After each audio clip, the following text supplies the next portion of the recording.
Hey now, we are getting over, and I am the Silver King, Adam Silverstein, here to lead you through these hard times. With the latest WWE edition of your favorite professional wrestling podcast. That's right, Getting Over is back once again, and we are here to break down everything that happened in the last week over WWE, with the company fast forwarding to not one, not two, but three special events next week: NXT Great American Bash, WWE Saturday Night's Main Event, and WWE Evolution, all coming your way. What that means is when you combine it with AEW All In, the Getting Over Wrestling podcast will have an absolutely loaded schedule for you. And I don't want to waste any time letting you know what is coming your way. Next Tuesday, we will have our regular WWE weekly breakdown. We will also provide a Saturday Night's Main Event Ultimate Preview. On Wednesday, a full breakdown of NXT with your Great American Bash Ultimate Preview, along with your WWE Evolution Ultimate Preview, and a special retrospective at the original WWE Evolution. On Thursday, your AEW All In Ultimate Preview. On Saturday, first, your AEW All In Instant Analysis. Then Saturday night, assuming everything goes according to plan, a combined show. Saturday Night's Main Event Instant Analysis, NXT Great American Bash Instant Analysis, and wrapping up the long week on Sunday, a WWE Evolution Instant Analysis. 6 shows, 6 days, all of it right here on the Getting Over Wrestling podcast. And if you want to thank us in advance for all this performance-enhancing audio we're about to deliver to your ear holes, you can do it by remembering here at Getting Over. It's all about Defy. So please, folks, stop being marks for yourselves and go back to being a mark for me. Go back to being marks for the Silver King Adam Silverstein, Vintage Chris Vanini, and the Getting Over Wrestling podcast. Head over to Apple Podcasts and Spotify. Leave a 5-star rating on Apple. Take a little extra time. Leave a 5-star written review. If you do, we will read it live right here on the show. Chris, it's been a wild last couple of months with all of WWE's special events that have happened. It is going to be an absolutely crazy week next week coming out of the 4th of July. You are going to AEW All In. You will be part of the AEW All In Ultimate Preview. You're going to be involved in a lot of the other shows because you have some scheduling issues, but you will be part of the Getting Over production all of next week. How crazy excited are you, both for All In itself and just for the amount of professional wrestling we're getting in a 6-day span?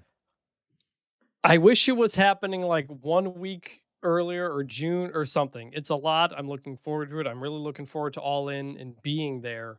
I'm not even sure how much I'll be able to watch or not watch because of that, because of how much is happening on Saturday. But also, like, college football media days start next week, so I've got some work on top of that as well. We got the college football video game coming out next week as well. So next week is going to be loaded with work and with wrestling. But I think we're building to some pretty good shows.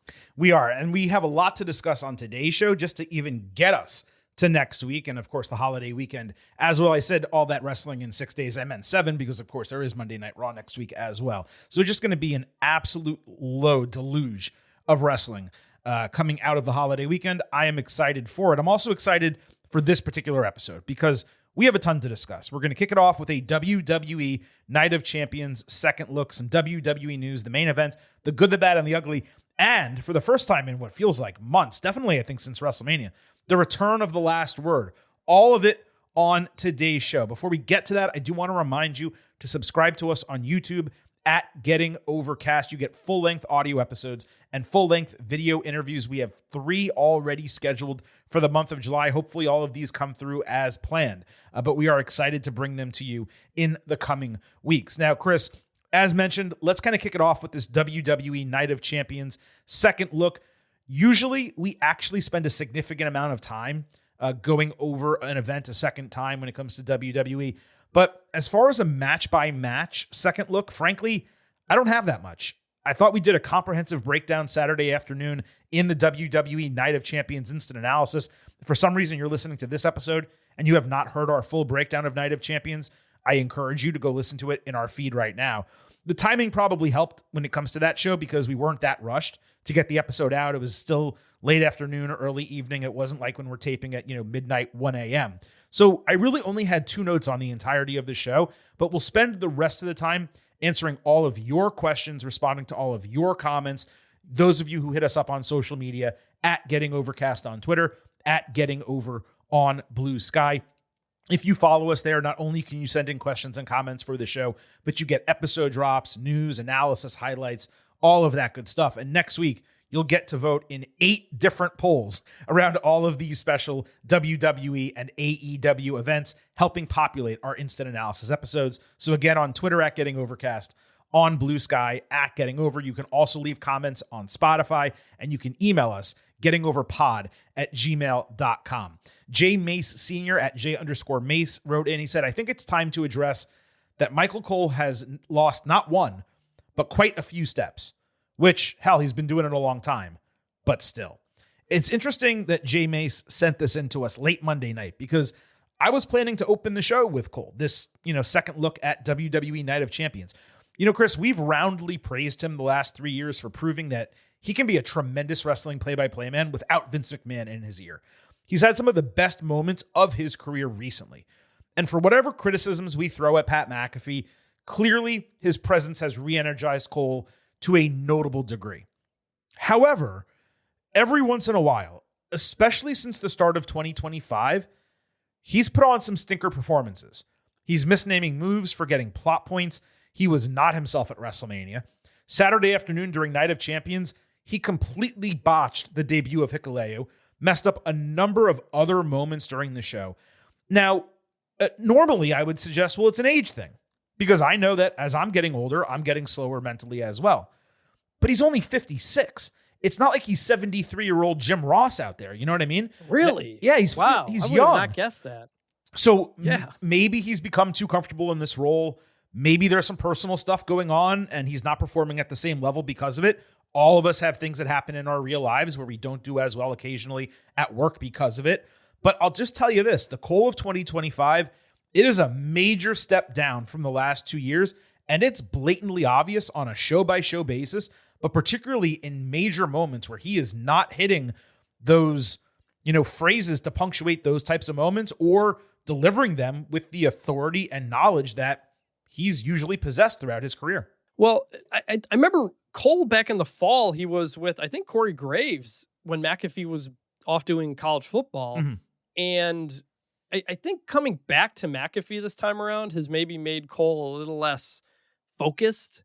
McAfee is very high energy, off the cuff, funny type of stuff. And I think they're having a lot of fun, even more. You see Cole doing McAfee, all this type of stuff he's doing. Mm-hmm. I don't know. Maybe he's just losing a little bit of that focus that he had with Barrett, with Graves, and even with McAfee the first time around. Yeah, I mean, I don't want to use the term unprofessional because Cole's a professional and he's, of course not. As I've said this a number of times, he and Tessitore and all these, they're better at that job than I ever could be, than you ever could be, than 99.9% of people ever could be. It's extremely difficult to do sports play-by-play, wrestling play-by-play, whatever the case might be. But there's definitely been something that's happened where Cole, especially when McAfee's there, it feels like he's more about like the party and broing down than he is calling the action sometimes. And that's not to say he doesn't call the matches, he does.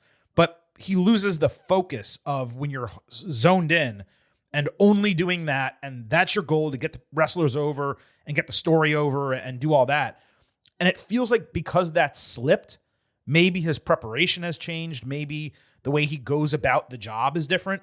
But this wasn't an issue in 2023. It wasn't an issue in 2024. It's really just been the last couple of months where it's noticeable that he's not as good at his job as he had been for all these years under Triple H. And it's just weird to me. And I'll tell you also, Chris, this is one reason why Graves is the better on-air partner for Cole compared to McAfee. Because not only is Corey great on his own, he's an expert at filling in gaps, be it information, opinion, the importance of the moment, whatever the case may be. And he is such an expert at that that when Cole does flub or make a mistake or miscall a move or whatever, Graves is right there on top of it to get it right, provide the additional context and all that. And when you then take him away and you go back to McAfee, you just miss it entirely. So these last 3 weeks, I want to say, with Graves, it's been much better, except Cole somehow has just kind of continued degrading, and I don't have an answer for it. Maybe it's just a phase. Maybe something is going on in his life, and we need to be, sensitive about that. Well, we don't know. Who knows? I'm just saying. I don't know. Yeah.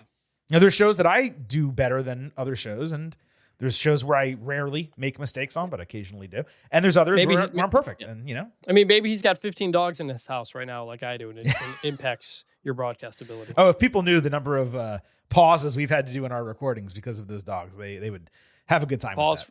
Pause for pause. Pause for pause, indeed. All right, match by match. Like I said, we're mostly going to be handling questions here, but there's really not much to talk about coming out of Night of Champions unless you have more than I do, which, of course, you will be able to, explain. WWE Championship, John Cena successfully defends over CM Punk, 4 stars, A-, keeping the grade. Remember when I mentioned the dude to whom Punk apologized seemed to not so much be planted, but I'd say more planned, like that he would speak to that person? Well, I noticed something after the match where Punk was walking to the back and he's coming up the ramp, and these 2 beautiful women, I mean, so beautiful, they stood out from the crowd, are there with like cell phones in hand, and he just like walks over to them directly, and they do like a video and some interviews and stuff. But it was just so odd watching it live because this guy is hurt coming out of the match. He's playing up the whole like I can't stand. He gets the crowd going. He's limping to the back, and then he turns. He sees these women, and he just does this like social media thing. It may have just been fans. It seemed like it was something else. Did you notice that or no? I did not, but if 2 beautiful-looking women want me to do some sort of video, I would as well. Of course, I completely understand. I mean, that would indeed be quite cool. That's cool. King of the Ring final, Cody Rhodes, Randy Orton. I gave it 4.25 stars A. No other notes. Did you have anything else on these first 2 matches, Chris? No, just it was good. I wonder, like, if we're going to get more of this, if Cody wins the belt back and Randy is going to go for the title, like, we're still going to get there. We haven't got there yet. This is definitely not the last Orton Cody we're going to get. Oh, no. Orton's not also not retiring anytime soon, so they will go back to this. Speaking of Cole, he had a good line at the beginning of this where he said, Randy and Cody have a legacy together, which is a nice little nod. I imagine when we get to Cody, Randy, they'll dig into that more. But that was a nice line. Yeah, we were highly critical of Cole. I do want to say he set the stage for that match, Rhodes and Orton, quite well. And he did the same thing for Ripley and Rodriguez, hearkening back to their NXT feud and relationship and all that type of stuff. So, again, he wasn't bad, but he just wasn't to his level of expectation that we have for him at Night of Champions and really on Raw Monday night as well. He struggled Monday night too. Queen of the Ring final, Jade Cargill beat Asuka, 2.5 star C, keeping that. Blake Murphy at Chloe Elkhound wrote in, I understand you wanted Jade to win so Naomi could cash in at SummerSlam. However, I'd much prefer if Naomi tried to cash in and Jade ruined it. This is the revenge Jade needs to get Naomi back. As much as I love Naomi, all the women cashing in and winning, it's getting too predictable. Already 9 for 9. So you're right that the Naomi character deserves to get screwed by Jade, but don't forget, Jade already beat her ass at WrestleMania. And it would be a huge waste of a great Naomi character that she is currently working to not strap her up. She doesn't ever need to win the title again after this, but she needs to win it with this character in 2025. Yes, although I don't want it to happen at SummerSlam. But also, there is a fair point that, like, I think in general, we do need some cash-ins to not work more often. I think the only ones that haven't worked were Damian Sandow, Cena. Was it Cena versus Punk at Raw 1000? When he pre-announced it. Yeah. Yeah, and Corbin, I think, as well. Is that right? Austin Theory. Corbin, maybe? Austin Theory, too, but that was a weird one. So we've had it quite a bit for the men. We haven't had it for the women. So I don't think Naomi's the person to do it with what she's doing right now, but it is something I think needs to happen at some point. You need to do it with a heel that you want to see lose, and I don't think people want to see Naomi lose. That's the thing. Like, you can be a heel, but people can still like you and want you to be featured.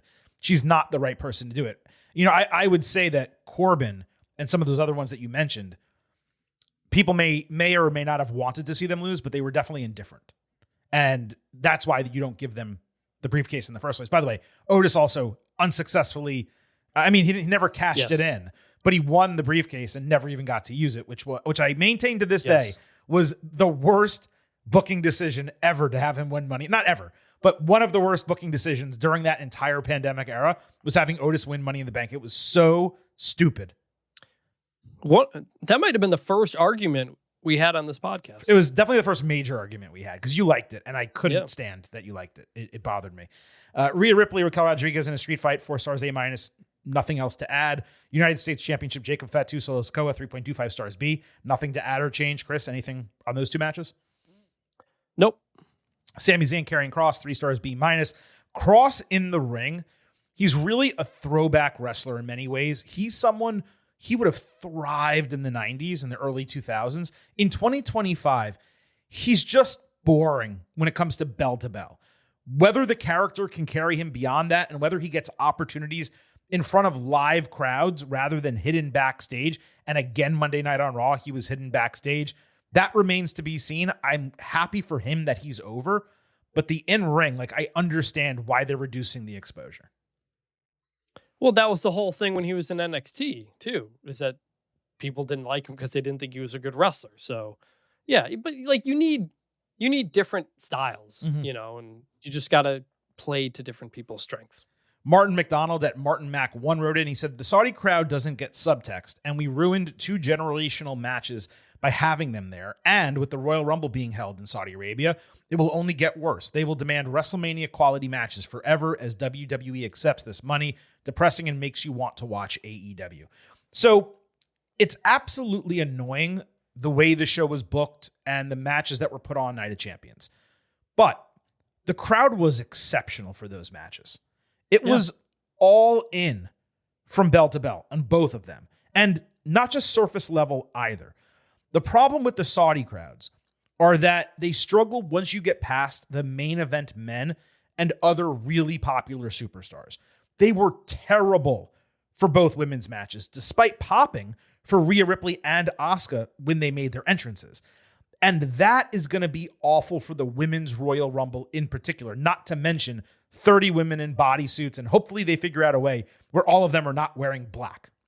In terms of the makes you want to watch AEW comment, I cannot see that actually being the case for anyone.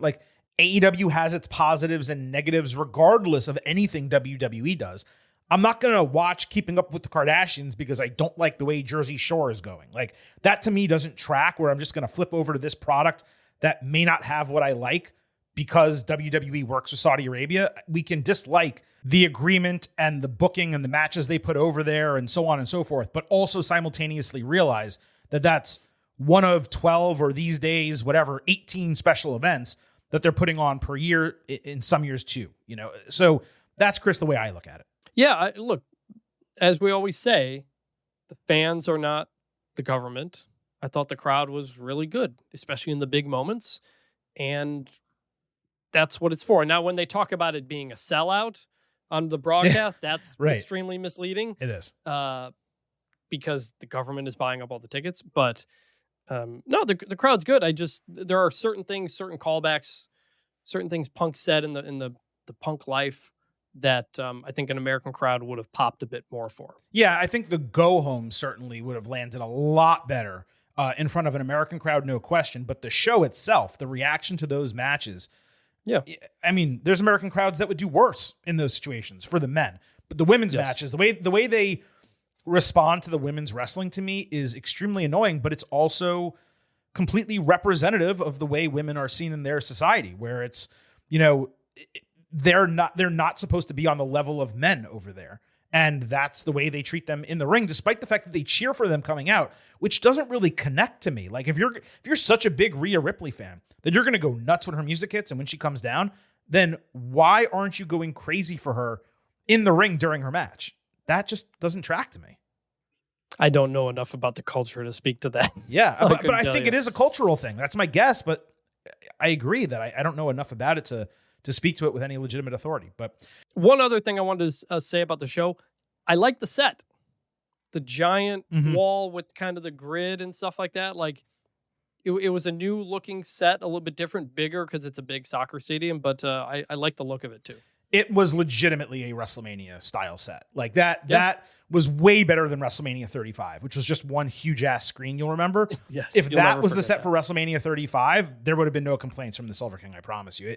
It did look great. And to the topic that you mentioned about the ticket sales. So my understanding, and I could totally be wrong, but my understanding is that, look, the ticket sales don't go to WWE. Long and short of it is that Saudi pays them a flat fee and covers whatever expenses that they have going out there, food and all that type of stuff. They go, they do the show. Now, they do sell the tickets, the government, they do, but they are so low cost. Like, I think I saw like $18 lower level tickets because they're just filling the arena with people, right? Or the stadium with people. So why doesn't Triple H talk about the gate after that show? Right, exactly. So it is, or it may have been a legitimate sellout, but the dollar amount is probably less than some arena shows you're getting in the United States. That's pretty much what needs to be explained about it. And even if it is a sellout, it doesn't affect WWE at all because they don't make $1 off the tickets. They're getting a hefty site fee just for showing up. I also wanted to share this from a TP at T Jones with 3 S's, 1994. He said, Chris not drinking a leftover natty ice that was found floating in a bucket means the instant analysis is going to be a good show. And that was pretty funny. And it was. I thought it was a great instant analysis. So I'm glad everyone enjoyed it. Chris, more show to get to, a ton of stuff coming up. I would be remiss if I did not let everyone know that here at Getting Over, I happen to love the number 5. and I hope you do as well, because for $5 a month or $50 for the entire year, you can become an official Getting Overhead. Just visit buymeacoffee.com/gettingover, sign up. You'll get bonus audio, the fastest 5 minutes in professional wrestling, instant reactions to every major show, and exclusive news analysis posts every week. You get it all at buymeacoffee.com/gettingover. I wanted to shout out 2 new subscribers. The first, Eric P, signed up monthly. He said, I didn't have anyone to talk wrestling with, so finding your consistent, summarizing reaction to wrestling is great to have. Well, Eric, consider us the people you get to talk wrestling with. Great to have you aboard. Brett311 signed up for a year. He said, thank you, gents, for all the performance-enhancing audio. If you guys ever decide to sell a shirt for the pod, I'd proudly rock one as part of my wrestling t-shirt rotation, so please let us know. Either way, thanks again for making your awesome show. So thank you for the comment, first of all. Second of all, on the t-shirt conversation, this is something Chris and I have talked about for, I'd say, the entirety of this podcast, like 5 years now. What I've always struggled to decide is what to put on a shirt and what not to put on a shirt, what people would actually buy and what they would not. I know there's a lot of those online stores where you can just put up a design and they sell them one by one. You make a little commission off of it and whatever. Historically, when I've done t-shirt sales for like other businesses I've literally just printed them myself and then sold them individually. And you make more money that way in theory, but it's also a lot more work. So maybe we'll come up with a couple designs and put them out there. I'd love to know what all of you would want on a shirt from Getting Over. So if there's a catchphrase or a logo or whatever the case that you would actually pay money to have, reasonable money to have, I can get them designed, get them up on a shop, and we can start selling them. The one idea, Chris, I did have was our Meat Man logo from the 2020 whatever Getting Over Awards, aka the Meaties. Putting that logo on a shirt and just maybe then putting our show logo on the back collar. I think that would be pretty cool. It's a general shirt you can wear around. It's just a piece of meat with muscles, and it doesn't have to mean anything. So that's an option. I think some of our catchphrases and sound bites from the show could work as well. I would love to do Big Meaty Men Slapping Meat, but I'm not going to steal that from Big E. That's obviously his. So yeah, let us know what you might want on a t-shirt. You can email us, gettingoverpod@gmail.com. Hit us up on social media at gettingovercast on Twitter, at gettingover on Blue Sky. Tell us in Spotify comments. However you want to reach out, let us know, and we will do our best to make some shirts if there is actual demand for them. But regardless, Eric P, Brett311, we acknowledge you. Acknowledge. Big acknowledgement right there. Acknowledge. Now, as mentioned, the main event, the good, the bad, and the ugly, and the last word, all of them are coming up. But I'm afraid I've got some news. We have a couple items to talk about as we get into today's show. Roman Reigns has been cast as Akuma in the next attempt at creating a live-action Street Fighter film. The first one with Jean-Claude Van Damme and Raul Julia. It's incredible in its campiness, and ridiculousness. Kylie Minogue is in it as well. It's a terrible movie, but it's a great movie. The casting for this one is crazy. You have Jason Momoa as Blanca. Momoa and Reigns in the same film is wild on its own. 50 Cent as Balrog, the boxer. The guy from The Recruit is Ken.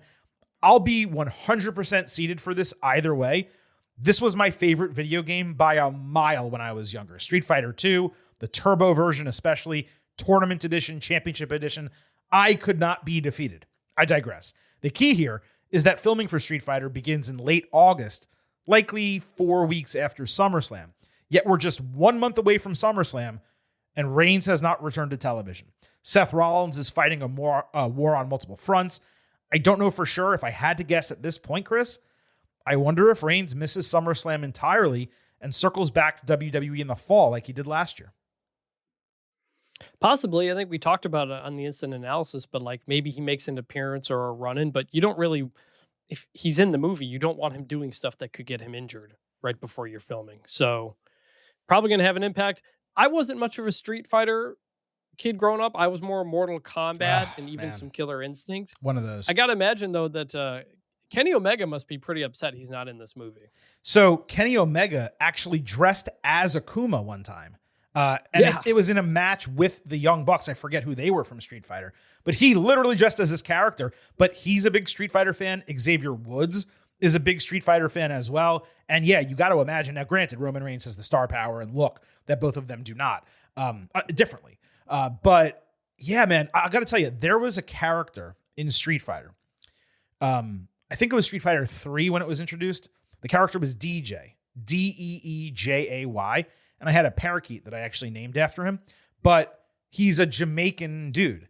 And my entire life as a wrestling fan, I've always said if they made a Street Fighter movie, Kofi Kingston needs to play DJ. And it's such a little character that I don't think they'd ever put him in a movie. But if he ever is in a movie and it's not Kofi Kingston, I will be extremely angry because I've had that thought in my head for years now. That's a good point. Last week, we mentioned that WWE trademarked WWE Late Night. And we pontificated, maybe they were going to create a weekly late night show, injecting some comedy or interviews, stuff like that into the product. Of course not.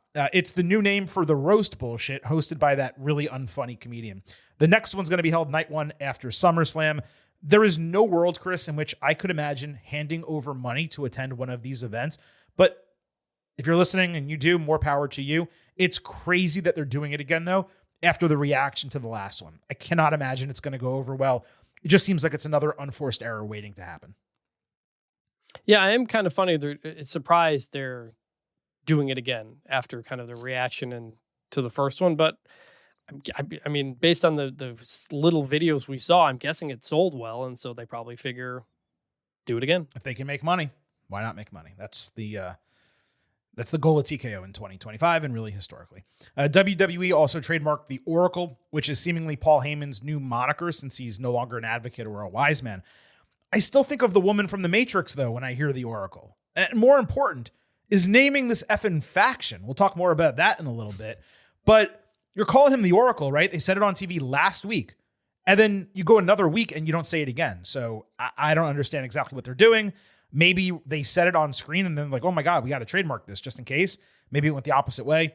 But I'm less worried about what Heyman's called. I'm much more worried about what the faction is called. Agree. WWE added the War Games moniker to Survivor Series branding, making their on-sale announcement for the show in San Diego on Monday.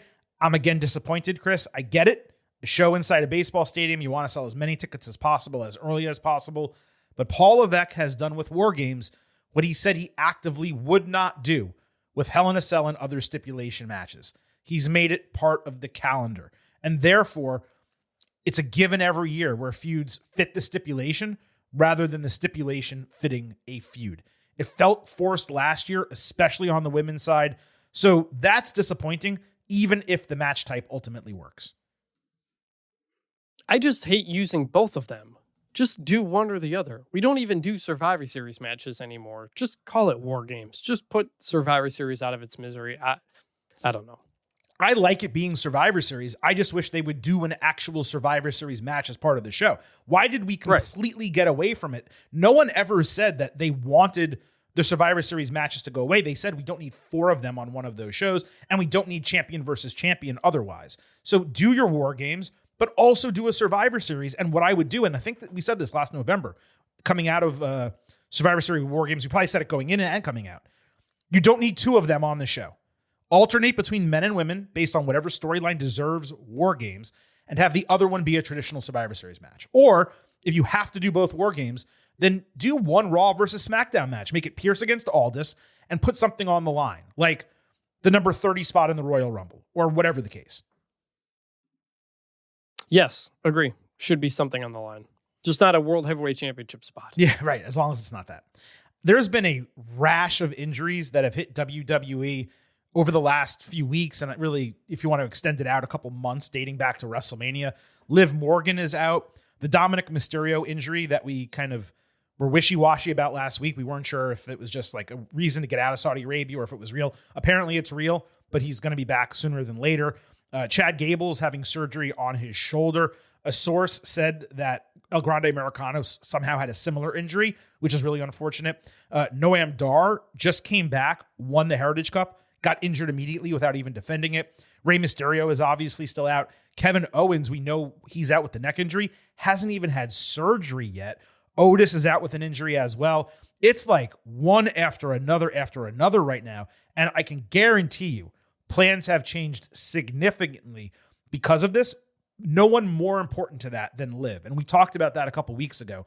But Evolution, SummerSlam, the matches that you're going to be getting on those shows, the major matches involving titles and other notable names, they have fluctuated significantly solely because of her injury.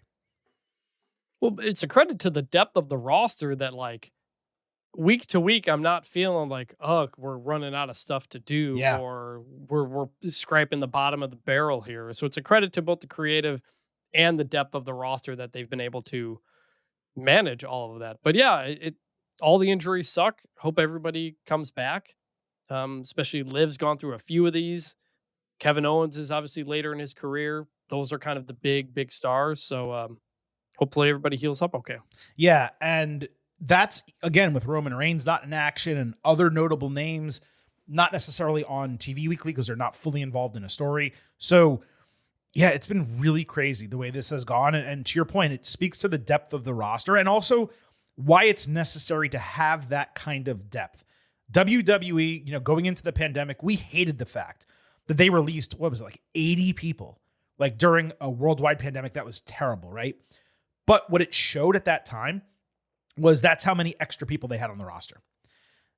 The roster right now in 2025, it does not feel bloated. Are there a couple more people than are probably necessary? Sure, and we don't want anyone to lose their jobs. It's a bigger issue because of NXT and the Performance Center and all the talent they have in the pipeline coming up while they continue to try to sign talent away, whether it's from AEW or other companies, whatever the case. But when you look at the main rosters right now, it's really not that overloaded of a roster. They just need to better space out the utilization of the talent for the TV time that they have. And with SmackDown moving back to 2 hours and Raw kind of in that 2.5 hour range weekly, that's not a lot of TV time for the talent that they do have, which is why the regulation of, moving people in and out, giving people a month, 2 months off, it's so much more important now than perhaps it's ever been. Agree. All right, that wraps up our WWE news and notes kind of coming in. I don't have anything major to talk about when it comes to the crowds for the 2 shows. We usually kind of wrap up with that. I thought Pittsburgh was great on Monday night, and Saudi Arabia was the crowd on Friday. We already discussed them a couple times already. So, Chris, that wraps this up, and it brings us to our 3 major segments on today's show. We're kicking it off, as we always do, our full breakdown of Raw and SmackDown by sliding into the main event. This is the main event. So Rhea Ripley opened Raw saying Judgment Day are finally behind her for good.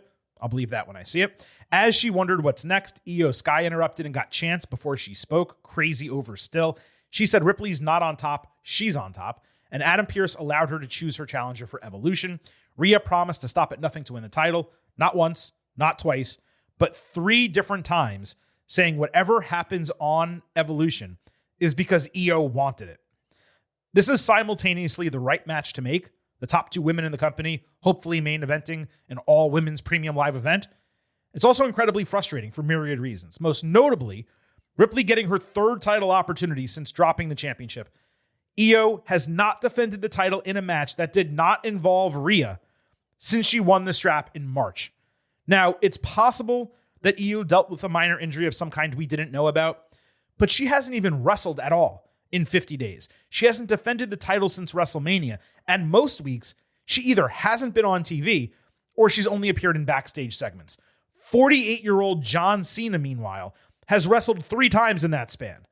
And really, the same has gone for Tiffany Stratton until Friday night when she finally defended her title. Now, we've previously discussed the circumstances, which are important to note. There were 2 women's tournaments running one after another that involved all the notable names on both brands.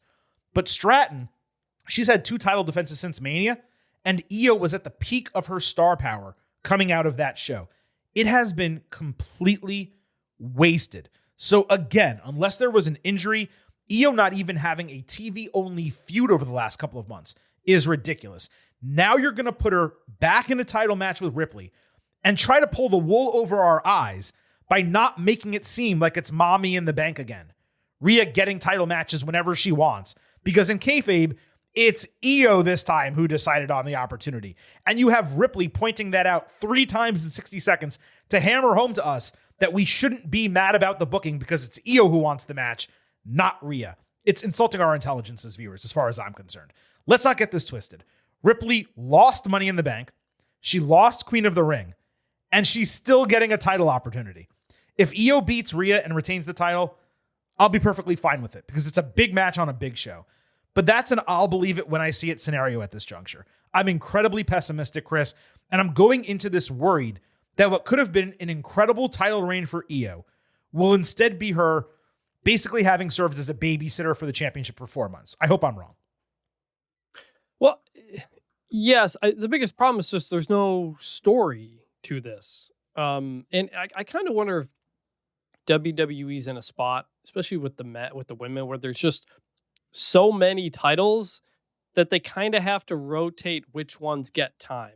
Because IYO has done nothing since WrestleMania. But you know what? The Women's Intercontinental Championship has been amazing. Mm-hmm. And that is a title that has been elevated and a lot has happened. But when Lyra first won it, she went a couple months without doing anything. And we said this doesn't even matter. Mm-hmm. They had to build up Lyra. I don't think they need to build up IYO like that. So you can kind of have her just sit around and do nothing. But it's part of what happens when you don't have when you have so many titles. Like, I'm trying to think since WrestleMania, like what has been going on in the women's division that shouldn't be in play, IYO should be in place of. I mean, we've had US championship stuff that's been good. We've had IC stuff that's been good. Mm-hmm. Has there been any non-title stuff? I mean, like it's not like well, it's been all the qualifying matches for Money in the Bank and Queen of the Ring. That's what they've been spending the time on. That's what it's been. That's what it was because it took up two months there of finding number 1 contenders instead of doing things, which is the problem with doing SummerSlam, with doing Queen of the Ring and Money in the Bank back to back. So it's tough. I'm not as confident that Rhea's going to win as you, because I think the fact that IYO still is extremely over tells them that there's a lot more they can do with her that they haven't done yet. So we'll see. But Rhea needs a story, man. When she's not dealing with Liv Morgan, she has not had a story. It's been such a problem. Mm-hmm. Yeah, we talked about this on the Instant Analysis for Night of Champions.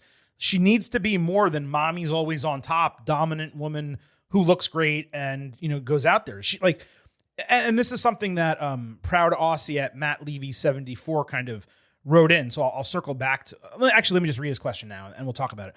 He said, how long is it until the PLE in Australia? I'm guessing, and you are probably hoping, IYO retains the title until that date. I loved your comments about Rhea on the latest episode. Yes, she's pretty and she's the most popular in-ring performer, but she's got so much scope and potential to improve on the mic as a character. And I wanted to note, here, because you said that I'm confident she's going to win the title at Evolution. I'm not confident. I'm pessimistic about it. Like, when I saw this match get booked and we remember the build going into WrestleMania and even IYO winning the title and how Rhea can't beat IYO, I kept saying to myself, well, okay, I think IYO can get out of this because it's a triple threat. but I just don't think that she's going to be able to kind of continue beating Rhea if they keep running this match over and over again. And now we're getting the match again. That's where the pessimism comes from. But to Proud Aussie's point, I completely forgot that WWE was going to Australia. That's how many events happen every month now. You forget about the ones coming up. Crown Jewel is October 11th, but it's 3.5 months away. In an absolute ideal world, purely ideal, if Silver King had the book and everything went the way I wanted it to, you put IYO over Rhea at Evolution. You put IYO over Asuka at SummerSlam. You put IYO over Stephanie Vaquer at Clash in Paris. And then you have Ripley beat Sky at Crown Jewel for the title in Australia. It establishes a dominant run for IYO. It creates a gap between Rhea's challenges and championships. Plus, it allows her to win the title in her home country. And that would come after IYO beats Rhea again. So there's a nice long-term story there for Ripley finally conquering this one rival who she just can't put away. If you have her beat IYO at Evolution with a 2-week build where she didn't actually do anything to deserve the opportunity, you're throwing out all the possibility and you're pretty much killing a championship run for IYO that has a chance to be dominant and firmly establish her as one of the top 3 or 4 women in this division. Because right now, she's right on the edge. The fans are reacting to her loudly. She's on the precipice, on the cusp is probably the better word, of reaching that next tier of star power. And if they pull the rug out from under her with 0 defenses since WrestleMania, and then she loses it right back to Ripley, you're just flushing all that down the toilet. Which is why I don't think they will. I like your confidence. Someone who was not a big IYO fan, by the way, going into her title win. I believe in Triple H's belief in her. That's why I don't think it would happen. And you were impressed by her at WrestleMania. Oh, I mean, I don't not like her. She's very talented. But I'm saying you were impressed by like how over she got, and you started liking her more than you did before. And still is, and that's key. Bayley backstage blamed Lyra Valkyria for getting involved last week, saying she's still focused on Becky Lynch and the Intercontinental Championship. Lyra obviously took exception, but Bayley thwarted an apology before it was even offered. Valkyria said she had her own issues with Lynch, and it's not all about Bayley.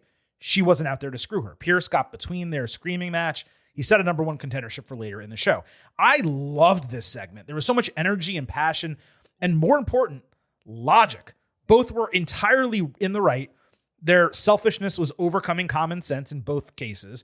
They gave reason for the match later in the show happening and the expected 3-way feud coming out of it.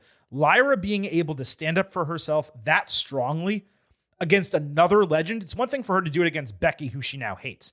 But Bayley as well, that bodes real well for her future. I've been crazy impressed. She is showing more character and promo ability on the main roster than she ever did in NXT. She is legitimately, this is one of those like examples where you take someone from college who's pretty good and you put them into the big league, whether it's the NFL or the NBA, and you just wonder, are they going to really be able to level up their game? And they not only level up, but they exceed your expectations. That's what's happening with Lyra Valkyria right now.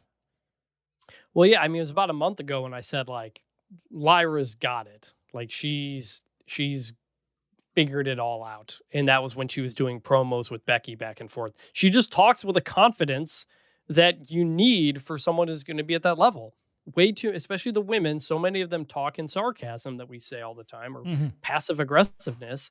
And no, she's just being straightforward and direct. And even if you don't agree with her, you believe she believes what she's saying, and that's everything. So she was really good here. You did honestly better than Bayley. She was better than Bayley here, but Bayley was great here too. I mean, I don't want to diminish that Bayley was really. Bayley was more passionate and excited in this match, screaming match with Lyra, than even in the promos we've praised since she returned from the write-off injury. By the way, we've been doing this show for 5 years. You still need to prompt me. Lyra has it. That way I can play the sound drop. But we haven't done that one in forever. Well, I know, but I mean, it's on the board also. You have it. You couldn't get rid of it. You couldn't sell it if you wanted to. You are it. Lyra Valkyria. So we had Bayley against Lyra. The crowd was dead for this match, which might have been a consequence of the prior 100 minutes taking so much of their energy, because it was a great show on Monday night as far as I was concerned. Bayley landed a superplex with the ladies locking each other's legs in a double pin attempt. She also dropped an elbow off the steel steps. Valkyria came back with a great swinging neckbreaker. but she took a sunset flip powerbomb into the middle turnbuckle. Lyra again answered with a gut wrench Liger bomb. An excellent counter sequence followed, which ended in a double pinfall and a draw. So they continued brawling into the crowd and onto a road case until they got separated. But it wasn't one of those pull-apart brawls where it happens 10 different times. Just once. They got separated and it ended, which is exactly what we want from that. Because as we spoke about many times on this show, it was ridiculous how many pull-apart brawls WWE had been doing. The fans finally came alive after the bell, chanting, "Let them fight." Graves thought it was a bad decision. Their shoulders were down. I don't know what he was getting on about. That's the decision that a referee needs to make. It's a double pinfall. 1, 2, 3. I don't know what else you want. This was an excellent match. It deserved a much better crowd. The work being done on the Raw Women's mid-card right now, it's top tier. It obviously helps that 2 of the 3 are future Hall of Famers, of course. If you're Becky and you're watching this at home, you got to be cackling that your rivals are going at each other's throats like this. And I hope we get to see her crowing about that next week, leading to them both attacking her and then getting the triple threat booked for Evolution. That's the go-home show, by the way. The build started this week, and the go-home is next week. And that's, of course, absolutely ridiculous. They worked their asses off in this match. Had it not been for the double pinfall, I might have called this an A match. This is one of 4 excellent matches on Raw. There were no misses. And despite the finish, which again was legitimate, and despite the crowd, I still went 4 stars A-. I loved the work that we got from Lyra and Bayley, both backstage and bell to bell. Yeah, this was great. What you would expect from both of them, especially in the ring. You came in just like last week. You kind of come in wondering like, all right, how's this going to end? Because they're not going to have just one person win it because we're smarks and that's how we think. But it was an interesting way to do a double pin, get us to where we know we're going to get to. So this was really enjoyable. Now, I wanted to make sure the first half of the main event was focused on the women. Number 1, because they were 2 of the more intriguing stories to talk about coming out of Raw. But number 2, of course, because Evolution is coming up. And really, the women right now across both shows, I'm not saying the men aren't doing a good job, but to me, their storylines and the booking of Evolution is a lot more interesting to me than what the booking has been for Saturday night's main event. And I'm glad that's the case, frankly, because they all deserve to be spotlighted more. I just hope next week, to kind of wrap up what happened on Raw with the women, Chris, that we get more from IYO and Rhea. They directly discuss the fact that Sky has this winning streak over Ripley. They play into that to some level, discussing the number and how she's not going to beat her. And then coming out of the match, if Ripley does lose, which I hope and you are more optimistic about than I am, that needs to be her story, where over the ensuing 3 months, she works her way back up to being number 1 contender and then ultimately gets the title at Crown Jewel in Australia. Otherwise, what are we doing here? Correct. I think that all makes sense. And to the point about the booking, it's been good other than obviously Rhea IYO. But yeah, I think that all makes sense. Yeah. Oh, dude, I just realized something. It completely tears apart the booking that I just spent, 5 minutes discussing about Rhea in Australia. And it speaks more to why she's most likely going to win this title at Evolution. What happens at Crown Jewel? What's the new gimmick? What is it? Champion versus champion? Yep. Are they still doing that? Yep.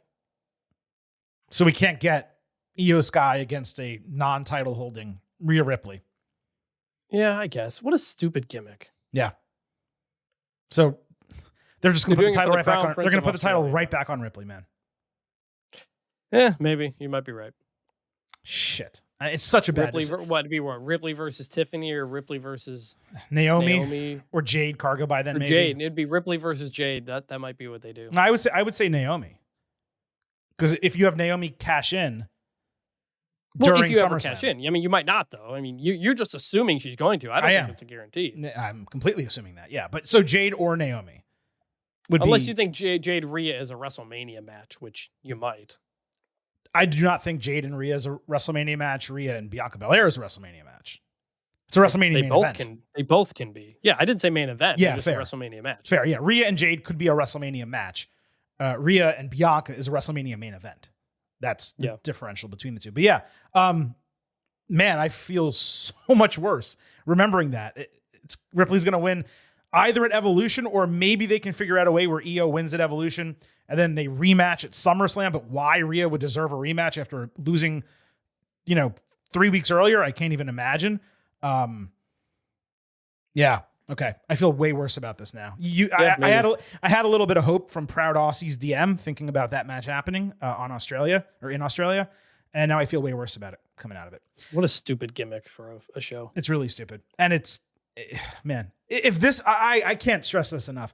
If IYO gets a 3-month title reign where she doesn't defend the strap up against anyone except Rhea, and Ripley just wins it back for her at Evolution, not deserving the number 1 contendership, but just being given it by IYO, that's all-time bad championship reign booking for someone in IYO who has gotten insanely over with the fans. It makes her look like absolute crap. I'm not going to count the chickens before they happen. I'll get really angry and rant about it on the Evolution instant analysis if that is indeed what happens. I'll put a pin in it for now. Second half of the main event, let's move over to the men. Gunther came out late during Raw to cut a promo on Goldberg, whom he kept calling Bill Goldberg, just like Bret Hart does, which popped me. This came after an excellent video package highlighting Goldberg's career. Gunther agreed he was violent and brutal, but like his matches, all of it summed up in 3 minutes. Gunther said he would not allow a 58-year-old has-been to ride his coattails, and though he was capable of beating him in 3 minutes, he wants to take his time, pick him apart, blow him up, outclass and embarrass him in front of his family. Gunther said it's too bad Goldberg doesn't like bullies. He's the biggest bully in WWE, and he will expose that Goldberg never had it. Gunther took over the concept of who's next from there, with Rollins answering as Heyman carried a reskinned black and gold briefcase. Rollins said they didn't go to Night of Champions to cash in the contract on John Cena, but rather to prevent Punk from winning the world title in WWE, to stand on business like he's promised for years. Punk will never win the title as long as he's around. Punk charged down. He avoided a stomp, leveled Rollins, who ran away into the crowd while being called a coward. Punk tried to leave, but Gunther pulled his arm, so Punk shoved him, and Gunther fell, stunned. LA Knight then appeared behind Rollins in the crowd eating popcorn, beat his ass into the club-level concourse. There was a woman behind the bar who was completely enthralled and perhaps somewhat worried that one of them was going to fly over the bar and just hit her, which I thought was hysterical. If you rewatch it and you just keep your eyes on her, she's very funny. Punk later backstage called Rollins a coward and said he had receipts for anyone who wants them. Then he got into it with Knight, who said Punk can fight Rollins 6 days a week, but he's got him at Saturday night's main event. This was an excellent segment from start to finish. Gunther has completely dominated promos of late. His game has been on point for months now. And really, Chris, if you think about it, he's sneakily a legitimate contender for Smack Talker of the Year in the 2025 Getting Over Awards, a.k.a. the Meaties. Rollins clarifying the reason for showing up Saturday. That made a lot of sense. It tracked logically with the trajectory of his character. Punk's brawl got the crowd popping huge. He needed that coming out of a loss. And Knight's surprise return plus that brawl, that was just the cherry on top. Coupled with the follow-up, it showed that Gunther and Rollins, they're both fighting battles on multiple fronts, including against each other. Perhaps more importantly, it left me wanting more from all 4 guys in their respective feuds. Great work here, top to bottom. Extremely cohesive. Set up a lot of possibilities for the future. All right, first off, the music video with Goldberg, Dominate by 3 Days Grace. This was my favorite thing of the weekend. Wow. This is everything I like in pro wrestling. We got rock music. We got big, meaty men just dominating people and yelling into the microphone. That's professional wrestling to me. So it's been interesting because a couple months ago, maybe last year, we had that talk about WWE's like only using hip hop for everything. And I talked about how I wanted to see some rock music come back into it. Mm-hmm. And we've gotten some more of that, mostly in video packages before a match. I think Cody and Kevin Owens had one. So like we're seeing some more kinds of music come into WWE, and I think that's good and welcome. And I love this. This spoke directly to me, this video package. Fantastic. The Gunther was great on the mic. As you make a good point, he probably should be up there for Smack Talker of the Year. He has been really, really good. But when Punk shoved him, that got like a ooh from the crowd, because like we don't see shoves in pro wrestling very often, you know? Usually you throw a working punch at somebody. And so I don't know if Gunther meant to fall or not, if we just kind of tripped, but that got an interesting reaction from the crowd that you don't normally get. It was because you saw that, like, whoa, like, whoa. A shove feels more real than a punch, basically, in pro wrestling. So that was interesting. And then LA Knight's return in the crowd. Happy to see him back. Happy he's getting a Seth Rollins match. But we said, I think last week, after he took all those tsunamis, we assumed he would be out for like a month or something like that. And we said, please let his return be a surprise. It's going to be a big pop when he comes back. Mhm. And so we kind of got that just like on a very quick schedule. It was a surprise return. It did get a pop. It was a big it was an entertaining moment, but it probably isn't like a memorable moment. So ultimately, I'm good with it all, but a lot going on here. It was certainly not memorable at all, but I was legitimately surprised. Yeah. Like that was, I expected him to be out through Saturday night's main event, and I figured we'd get Rollins and LA Knight at SummerSlam. That's what I legitimately thought was happening. So for him to show back up, I was like, oh my God. Now, don't forget, he took 2 tsunamis, not 6. So if you look at the quotient and how, damage versus, length, you would say, well, the more you take, it exponentially increases the damage. So, if you only take 2, you're out 2 weeks. Okay. If you take 6, you're out 4 months because it gets you worse and worse and worse as you go. So I was okay with that. Would I have liked him to be out longer? Yes. But look, there's 2 main matches on Saturday night's main event. One of them is Gunther and Goldberg. The other is Seth Rollins and LA Knight.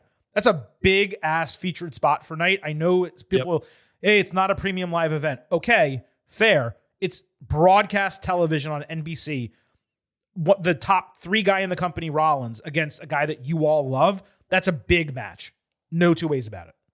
Completely agree. Cigar Man Chef Aaron wrote in saying, listening to the pod last week, you brought up why Goldberg didn't say to Gunther, "You're last." Goldberg actually did say that to Brock Lesnar in his return promo back in 2016 during their Survivor Series build. I imagine it probably would have felt hollow saying it again 9 years later. That's a fair point, but this is literally his retirement match.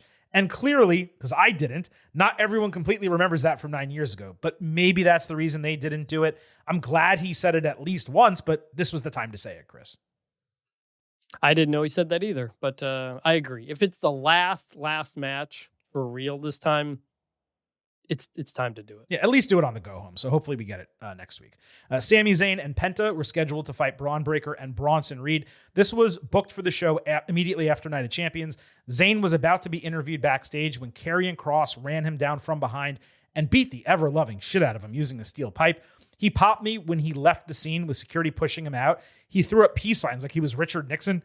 I am not a crook. Sami got taped up, and despite selling the ribs, he confirmed to Penta that he was Cerro Miedo, ready to go. Before the match, Heyman told Reed that they were on to Plan B, and Breaker got hyped up. Their entrance music got meshed together, and it actually sounded decent, if a bit clunky. I'd like to hear the full mashup totally clean to know whether I like it or not, but it sounded okay. Quickly before we get to the match itself, I was extremely happy to see Kross not only stay after Zayn, but attack him the way he did with such anger and vitriol. This is what I hoped Saturday. It was one thing to have Sami win in Saudi. Quite another if that's the entirety of the feud. Kross needs to get something out of this, and the only way to do that is for them to continue. I felt much better about all of this Monday than I did Saturday. Agree. And if Sami's not going for the world title at SummerSlam, right, he's got to have something else to do. You keep this going on. So onto the match. Big spot early as Zayn strutted just like Penta before stereotopic on Heroes. Sami then fully clotheslined Reed over the ropes before hitting the Arabian press into both heels and honoring Sabu. Zayn then devastated Reed off the ropes with a sunset flip powerbomb. Reed came back with a Death Valley driver. Breaker took him out with a leaping apron clothesline. Penta caught Breaker with the sacrifice before a double counter tornado DDT. Heyman distracting led to Breakensteiner plus Liger Bomb on Penta, but Reed missed Tsunami and Breaker ate an exploder suplex. Haluva kick and spear both got countered before Zayn suplexed Reed, only to eat a leaping spear from Breaker blindside to end it. Penta took a spear after the bell just for good measure, and the heels set up both faces for a Tsunami. When Jey Uso saved with the steel chair, he wore out both heels. I'm not going to compare Jey to Steve Austin, but it was an Attitude Era-esque ending in that regard. The difference being in 1999, the match would have been a DQ finish, and we actually got a pinfall here. I'm at 3.75 stars. B+, but if you're higher than that, I respect it because this was a lot of fun as a main event. It was a hot way to end Raw, deliver top to bottom. My only note on the match, last week, the jumping spear was perfect to beat Penta. I would not have done it again. Not perfect. Okay, well, I disagree. I thought it was perfect. I would not have done it again here, though, Chris, because Sammy was selling the rib injury. You don't need to spear him in the upper chest when the whole point is to attack the area that is hurt that he's been selling. He should have done the spear grounded, as impactful as possible, split him in half. I don't want this to now be a crutch where he does a leaping spear every single time. That's not the spear that we know and love from Braun Breaker. This was an excellent main event bell to bell. Getting a clear heel win was important for establishing this crew. There are issues I have about the Rollins stable. We'll talk about that in a moment, but wrestling is not one of them. Giving Zayn an out with the injury delivered by Cross, that helped. And it seems clear that we have a 6-man match ready whenever they want to go to it. Jay, along with Sammy and Penta against the heels. The only question is when that's going to happen. Maybe next week on Raw. Maybe after Saturday night's main event. We'll see. Well, I don't even think it was an out for Sammy the Ribs. Just he lost a Braun Breaker spear like a lot of people do. And we needed this team to get a win.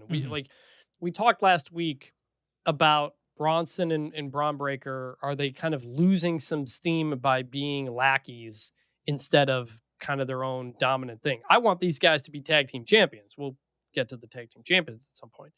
But putting them in a main event, putting them over clean, like that's the way to do it. That's how you make these guys feel like a big deal on their own. Very good. Jay making the save, huge pop, very, very big pop. That was good. I thought Sammy's suplex of Bronson, should have been a bigger deal, or it got I thought a it was big a big pop deal. and Michael Cole sold it commentary well. went for it, but Yeah. it's just it kind of just came out of nowhere. I feel like can he suplex Bronson is a story you can tell for a period of time. Yeah. And it just happened. I was like, whoa, that's very impressive. Yeah. It just happened in this match. I think they should have done it earlier in the match. He fails, mid of match, he fails again, and then he finally gets it at the end. If that's what because you're that saying. was very, very impressive. I was like, whoa, that kind of came out of nowhere. Yeah. And my last thought about this ends the show, 2.5 hour Raw that we actually haven't really talked about. Started an hour early. And so I'm done. It's like 6, was it 7:30 where I live. And I went for a walk afterward. I kind of like the early start to Raw, not gonna lie. Yeah, I was somehow still just as tired after Raw, because I do all the notes and get the show ready. So it didn't impact me that much, but it was nice to not have to rush eating dinner before the show starts. I was able to make it when it was over, but that also meant I was eating dinner at 8:45, 9 o'clock. I got to tell you guys, I don't know how many of you have a Trader Joe's nearby. I'm not even a big store-bought pasta fan, but they sell a cacio e pepe ravioli. It's the best store-bought ravioli I've ever had in my entire life. It is incredible. I highly recommend going out and getting it. I don't even know why I'm kind of good. That's how much I loved it that I'm literally putting it over here on the show. It was great. That's what I had for Trader dinner last Joe's, night. if you want to sponsor the pod, getting over pod@gmail.com. Yeah, I mean, there's a lot of Trader Joe's stuff I like, but that literally it was such a good dinner last night. Maybe it just hit me in the right spot, but man, that was awesome. Anyway, back to the wrestling of it all. I agree with you that, this could have been kind of formulated a little bit better. For me, still the standout was just, let's not make the leaping spear a thing. It's okay to do it occasionally when it calls for it. Penta springboarding off ropes is the perfect time to do it. You don't need to do it when Sami Zayn's flat on his feet. Simple as that. Listener Mac T wrote us a long, and Chris, I mean long email. So please understand, Mac, I had to shorten it for the show. By the way, you can email us, as Chris said, gettingoverpod@gmail.com. Anyway, here's what he had to say much more concisely. Breaker and Reed would be more effective if they were allowed to dominate the division. Most everything you all said about the Rollins stable not having a name or group entrance theme, all of it's spot on. The larger issue is the lack of dominance. You have these two monsters that aren't really allowed to be monstrous. They need to beat the shit out of everyone they face in matches, not just attacks, and not just your low-card jobbers like Alpha Academy, but established wrestlers and teams. Consider a sports equivalent. Sometimes even great athletes or teams lose badly. The Oklahoma City Thunder won the NBA title, but lost a postseason game by 42 points. So that's a great point, and there's certainly some truth to this, but you also need to remember, at the end of the day, this is a heel stable that came in and immediately dominated Reigns and Punk. The problem was the lack of follow-up that came, because the truth is, they should probably already be tag team champions. Now, perhaps this is being slow played for one reason or another to keep the focus on Rollins, but again, WWE hasn't taken the necessary steps to actually finalize the stable and make them feel like a cohesive unit. We've discussed this many times. Because of that, Chris, they just lack aura. And I hate to throw that term out there because it's so overused these days.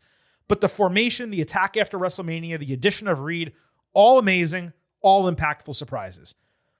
They haven't really done anything since. And a bow has not been put on the group tying everything together. You got two big guys out there with the same name wearing black. Not even a unifying logo on their gear. I actually thought Monday night was a huge step forward. We saw some personality from both of them in gorilla position. Getting a win over two notable names at the end of the show. That's big. It's important. But they're still about 25% away from really, truly clicking as a stable. You know what?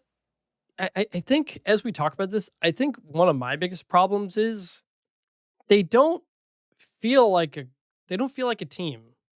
They feel like a group of wrestlers who are together. And I compare this to Bloodline and the different kinds of segments we would get between them backstage or in the ring or different things. Judgment Day. Remember, Judgment Day was running Monday Night Raw for like a year. Mm-hmm. And you have the clubhouse. You've got like different things kind of going on between them. This still kind of lacks that interactivity between them and then kind of a unifying purpose. It's just to get Seth Rollins the championship belt? Like, is that? Well, no, it's to be the future of the company. I think they have a purpose. But what does that mean? It's for Rollins. They were all Braun's already been the Intercontinental Champion. Yeah, but it's for Rollins to become world champion and then rebuild WWE in his image. Basically, they've said that, right? Which means you are running the show. You are dominating the show because you are trying to reshape this show in your image. That means you're taking control of the show. Agreed. And these guys just don't do it. I don't know if they need more people. I think they just kind of need more stories. They're just kind of doing pro wrestling things. I agree in both cases. Not like friend. I don't know if friend is the right word, but like they don't act like they hang out together. And that's what you want in a group. That's important. You're totally right. So I think they do need more focus, but we need those moments of commiseration. When it first formed before Rejoined, there was those backstage segments where like Braun was huffing and puffing and Rollins would come over and whisper something into his ear and Heyman would be in the back kind of cackling. It felt like that was the start of doing something like that. But then Rejoined and they've completely gone away from it. Now, again, I feel like a major consequence of all these events is that WWE has to fast book matches and storylines between these teams and these groups and these people.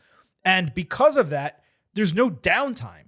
The reason why the Bloodline and Judgment Day got all of those weeks of like commiseration in the clubhouse or in Roman Reigns' office, locker room, whatever you want to call it, is because there were some weeks where they just weren't wrestling and they were building character in addition to building storyline.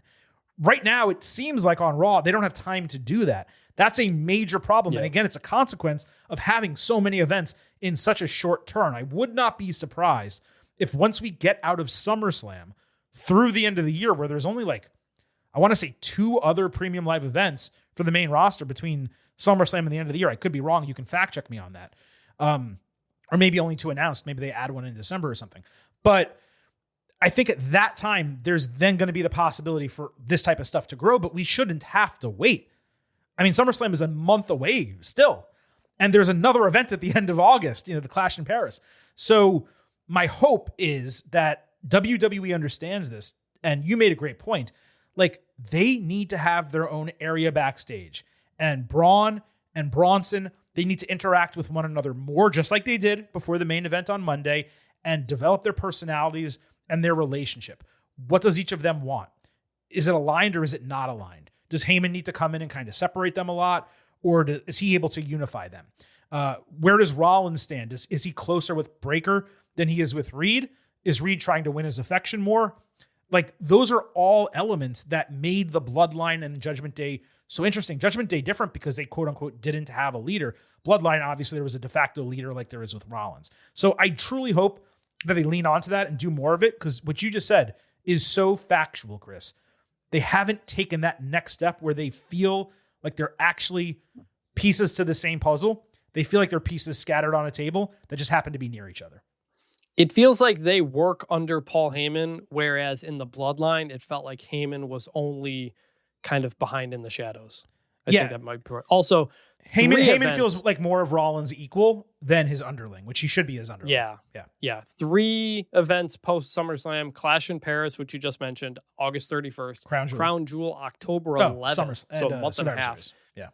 And then Survivor Series at the end of November. So that's a month and a half between all of those shows. And that's during football season. And it feels like what WWE's done is they put their foot on the pedal between WrestleMania and SummerSlam to get as much as they can, but in non-football season time.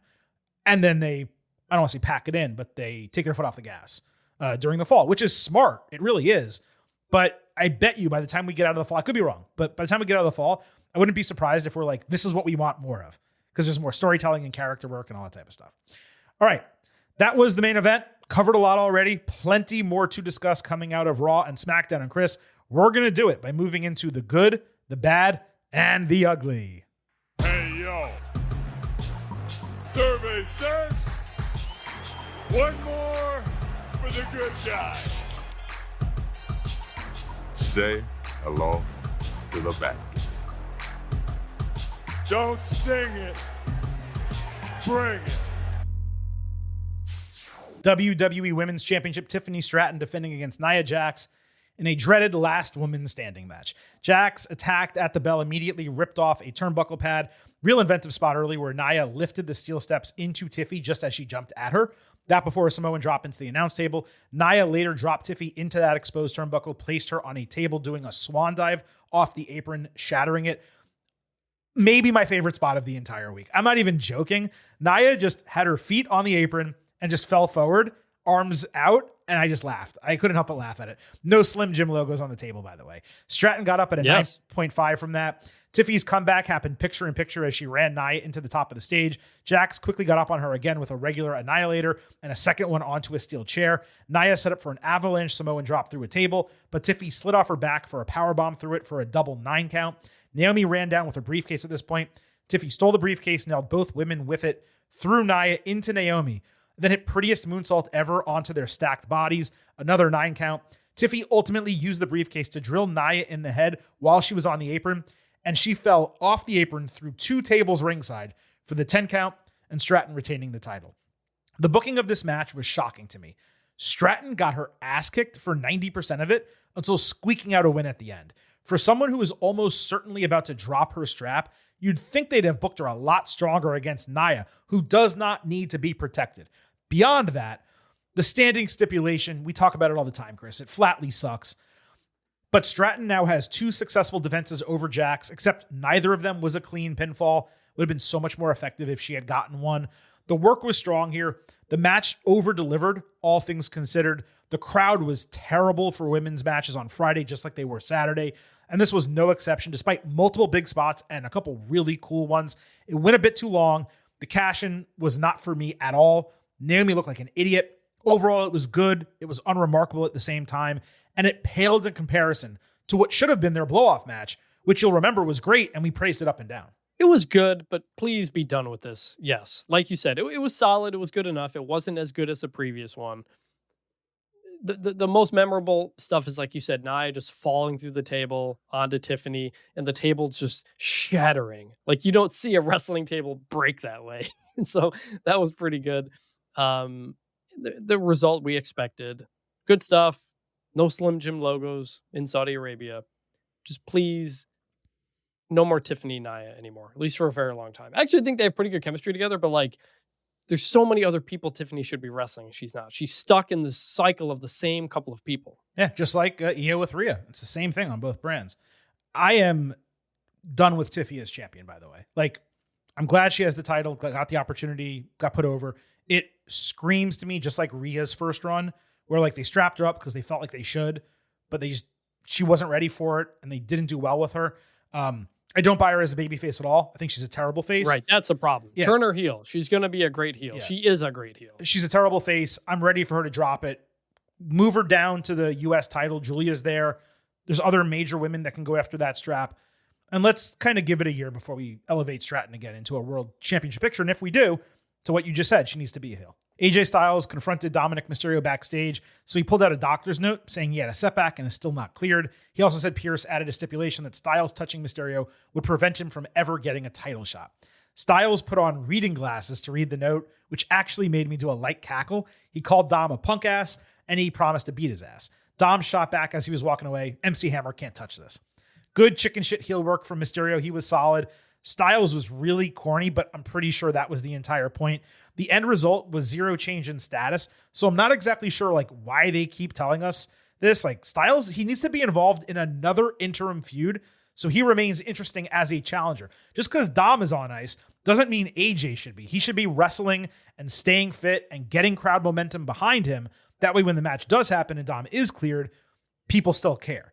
If you just have a guy waiting around backstage for 2 months, it doesn't accomplish anything. But like I said, he really did make me laugh. The note and the chicken shit heel stuff was funny. So this was good. It was good, but to your point, your last point there, it's always backstage.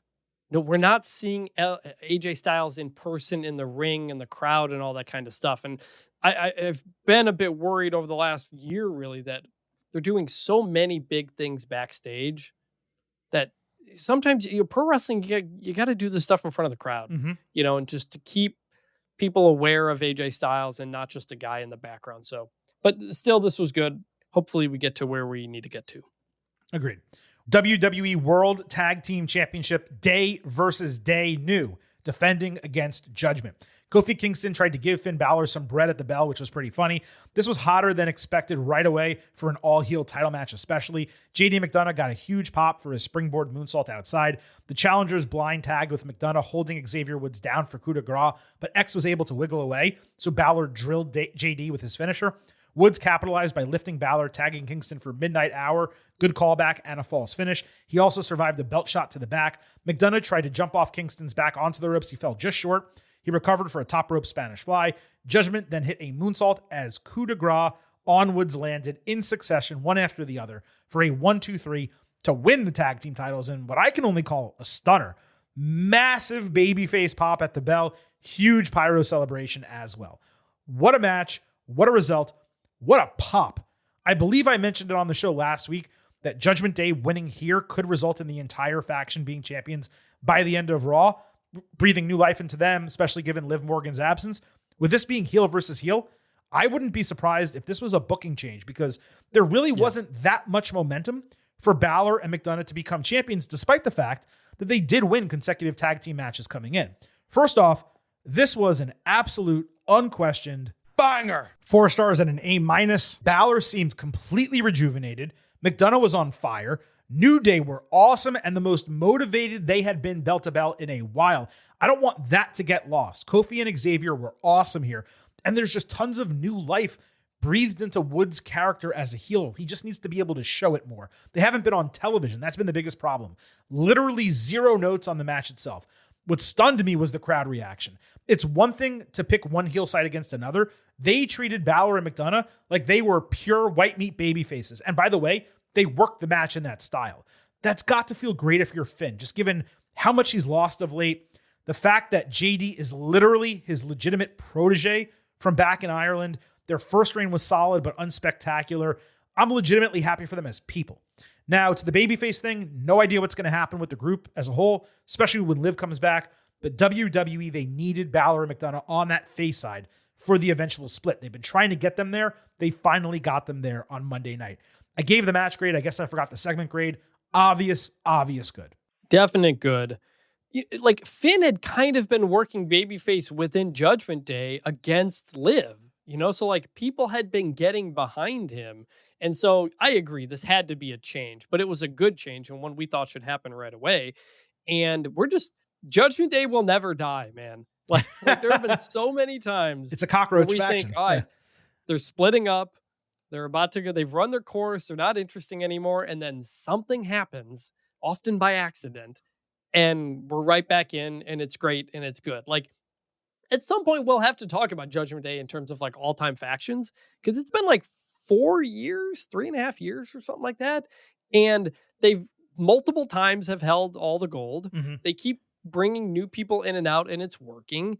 And I think just people still like it. And so The crowd is really into it for obvious reasons. By the way, I don't know the last time WWE did pyro for a championship win that wasn't a main event. This was the first match on the show. And we're doing pyro to celebrate the tag team champions, which is good. That's how you make the win feel even bigger. It's how you make those championships feel even bigger. So good marks across the board. New Day was good in this, but man, you want to talk about wasted title runs. This was one of them. From the turn against Big E when we thought they were going to break up to winning the title at Mania to this, just nothing there, man. And the opportunity when New Day turned and people thought it was might be one of those kind of all-time moments. I was very worried about what comes next. Where did they go from here? And there just wasn't any meat on the bone. Part of that's because the tag team division on Raw is not any good compared to SmackDown. If you had put New Day over there, I think they probably would have done some really good stuff. But I don't know, man. Like this New Day heel turn and everything, like it's kind of been a waste of time. Yeah, we actually got a DM about that from Wayne Ellis at Rankle75, and he basically just agreed. He said WWE dropped the ball on the New Day heel turn, and he's 100% right, you're 100% right. We've discussed this before. But yeah, it was a wasted opportunity, a legitimate fumble, if you will. That word gets thrown around way too much. This was a legitimate fumble. They had a touchdown in their hands with the heel turn, with Big E, and they dropped the ball at the goal line. They just had to get it over, and they couldn't do it. It's 100% on creative because New Day's been backstage. They've been on television. So they've been healthy, presumably, and able to work. And even if they weren't, they could have done some storytelling where they were chicken shit heels and wouldn't defend the titles and they came up with excuses, whatever the case. So there's no excuse whatsoever that WWE did not capitalize on that incredible moment. My hope is that coming out of this, now losing the titles, it serves as an opportunity for them to reset and get it right. They can still be heels, but now they're not shackled by the title. They're not feuding with War Raiders. Give them a chance now to reset, because what they're doing, the character work, the thank God for the New Day, that's a little annoying, but Woods like showing his abs and just being a total asshole, and Kofi, the way he's acting, it does work. They just need time and opportunity. And hopefully, it seems weird, but with them not being champions anymore, I hope they actually get that time and opportunity. And if not, then maybe WWE does a talent switch and you can get them over to SmackDown and bring the Wyatt Six over to Raw. That's a whole other conversation we're going to have later about the Wyatt Six. I did want to correct one thing you said about the pyro. WWE does that now for title wins. Julia got it Friday night on SmackDown in Saudi Arabia as well. And at least when it happens on television, it may happen at premium live events as well. I want to say that it does, but it seems like that is now like WWE's like new production signature where someone wins the title, boom, you get pyro. So they have been doing it regularly. Okay, well, that's good. I missed it then, but that's good. It's good that they're doing that. I don't know if Becky Lynch got it when she beat Lyra, but I can look it up while we're talking. But yeah, they've definitely done it frequently and regularly. I'll say that. And not for nothing. It's good. Just make championship changes feel like a big deal. If you act like they're a big deal, I will feel like it's a big deal. Completely agree with you. I also wanted to mention quickly before we move on, the crowd response here, Chris, you know what I'm going to say probably. It got me believing in Balor again to the detriment of my long-term sanity. And given the recent booking alongside Grayson Waller, it was my expectation the whole time. He was going to come in, save, and it would be a DQ or New Day would be able to retain through shenanigans. Didn't happen. So I was just shocked at the title change, but so pleasantly surprised because this was legitimately great. Balor and McDonough came across Pierce and Nick Aldis backstage, offering an idea for the women's tag team championships. Balor thought it would be mean and unfair to strip Raquel Rodriguez of the titles, given how well she's been doing. He suggested Roxanne Perez take over as her partner. They agreed under the condition that they justify their worthiness as champions against one team from each brand, Raw, SmackDown, NXT, in a four-way match at Evolution. Later backstage, Perez put on her title as Rodriguez stormed in angry that they were replacing Liv, who was working hard, she said, to come back. From experience, Balor said, look, shoulder injuries take a while. She's not going to heal right away. And the goal is to keep Raquel champion, so this is what we did. Finn decided to hold a vote to put Roxy in Judgment Day. Dom said he had to speak to Liv, but he was peer pressured into agreeing, and Raquel ultimately did as well, reluctantly, so she could keep the title. Roxy then said that she would prove herself by taking out the person who injured Liv, Kairi Sane, next week. The only confusing part about this for me is that Pierce and Aldis needed Balor to come up with this idea. What have they been doing for the last 2 weeks? That's a decision that you could do a 30-minute Zoom call and come up with in that time, let alone maybe, let's say, 2 hours. You don't need 2 weeks to come up with the idea that, by the way, you just allowed a couple months earlier with Naomi stepping in for Jade Cargill to have someone take over the spot next to Raquel Rodriguez. But aside from that, it was absolutely the right call. The match is going to get a lot of deserving women on Evolution. The follow-up was super valuable because it established everyone's individual motivations for allowing Perez into Judgment Day. It also let Dom and Raquel maintain a level of uncertainty about it despite the circumstances. So if this group does ultimately split up when Liv comes back, you clearly have Liv and Raquel and Dom on one side, and then Balor and JD and Roxy on the other. But top to bottom, Chris, this was good. Very good. And like you need, if you're going to just put the belt on somebody, they're going to have to do something to earn it, just like we had with Naomi and Bianca. So that all worked and made sense. When they first voted to bring Roxanne in, I was like, isn't she already in? Hadn't we already kind of established that? And then I realized, like, no, not exactly. Like, not everybody. You needed to have this moment where everybody came to terms with Roxanne being in Judgment Day, and there was no hiding what your feelings were going to be. And so it put everybody on the record. And I just thought it was great. Again, that's the exact type of like team, group, faction interactivity between people that you need to have to make it feel like a group. And so even just like that little thing, I thought did so much in establishing who these are as people, who they are as people, and how they work with each other. Judgment Day forever, man, forever. Yeah, like you see Legado del Fantasma speak with each other. You see Green Regime speak with each other. You see Judgment Day speak with each other. But we really aren't seeing that with Rollins, Reed, and Breakker. And again, not having a name and all those other things is one of the reasons why it's not fully connecting with the audience. And I don't know why WWE doesn't see that. Not for nothing, it did bother me that Roxy here basically won her first main roster title backstage during a segment in which she was not even involved. Why did we have 4 men, 2 without any power, determining the fate of the women's titles without Raquel, the champion, even present for the conversation? So that... No, don't like that. Don't really like that, Chris. Well, all this, they had said on SmackDown, I think, that they were gonna talk about it on Monday. So like, you could have just had one of them bring it up. You know, you didn't need Finn to be, or just be like, yes, that's what we had. They should have come decided. into the Judgment Day clubhouse and said, Raquel, we hate to do this to you. Like if they decided like they were going to strip her, right? And then Balor was going to make the save, you have them come in, Raquel, we hate to do this to you, but with Liv injured, and then Balor pops in, wait a minute, I have an idea. Right? Like, so you at least kind of do it that way, but they should be speaking to Raquel. She's the one half of the champions. Balor's not. I know he's a veteran, but because that's what Bianca and Naomi did. This is like that thing, Chris. It's like the opposite. It's called the Bechdel test or something like that. In a movie, if a movie has a scene where 2 women are speaking with each other, but they're not talking about a man, then it passes the Bechdel test or whatever the hell it's called. I forget exactly what it is. This was literally the opposite of that. It was men deciding the fate of women. And it was like, okay, sure. I understand 2 of them are authority figures and that's their job. So that's okay. But Balor and McDonough shouldn't have any say in it. True. Yeah, that's all. That's why it bothered me. And the other part of this story that I just wanted to mention really quick, we're still missing Perez's motivation for listening to Balor and wanting to join the faction. Granted, it's completely worked out for her. And the only real explanation you need is that Balor's a veteran and he was willing to take her under his wing, so she thought that was a good idea. But it would be nice to have a little bit more of Roxy's perspective about all of this. Why does she want to help them? Why does she think this is the right move for her career? We don't need it right now. I'd like it in the next month or so. That's all. Well, especially if she's going to become face-y at all. Like, my understanding so far is just she's the heel, and so she's just kind of trying to weasel her way into things, and that's what she's done here. But now that Liv's gone, yeah, you kind of need to establish something.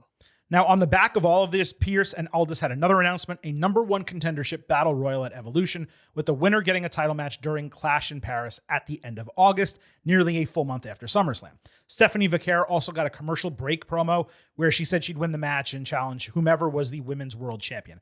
That actually gave me a little bit more belief that IYO might retain, because I cannot see them doing a Rhea Vaquer match in Paris as the first time they fight. That's like it's definitely a major premium live event match. That's something you could run at SummerSlam, WrestleMania, Royal Rumble, wherever the case. So like maybe they do it, but it seems like an odd booking if that was going to be what they do. But there's no reason to believe right now that anyone other than Vicaire is going to win that battle royal. It's a smart addition to the show. You want to feature as much of the roster as possible at Evolution.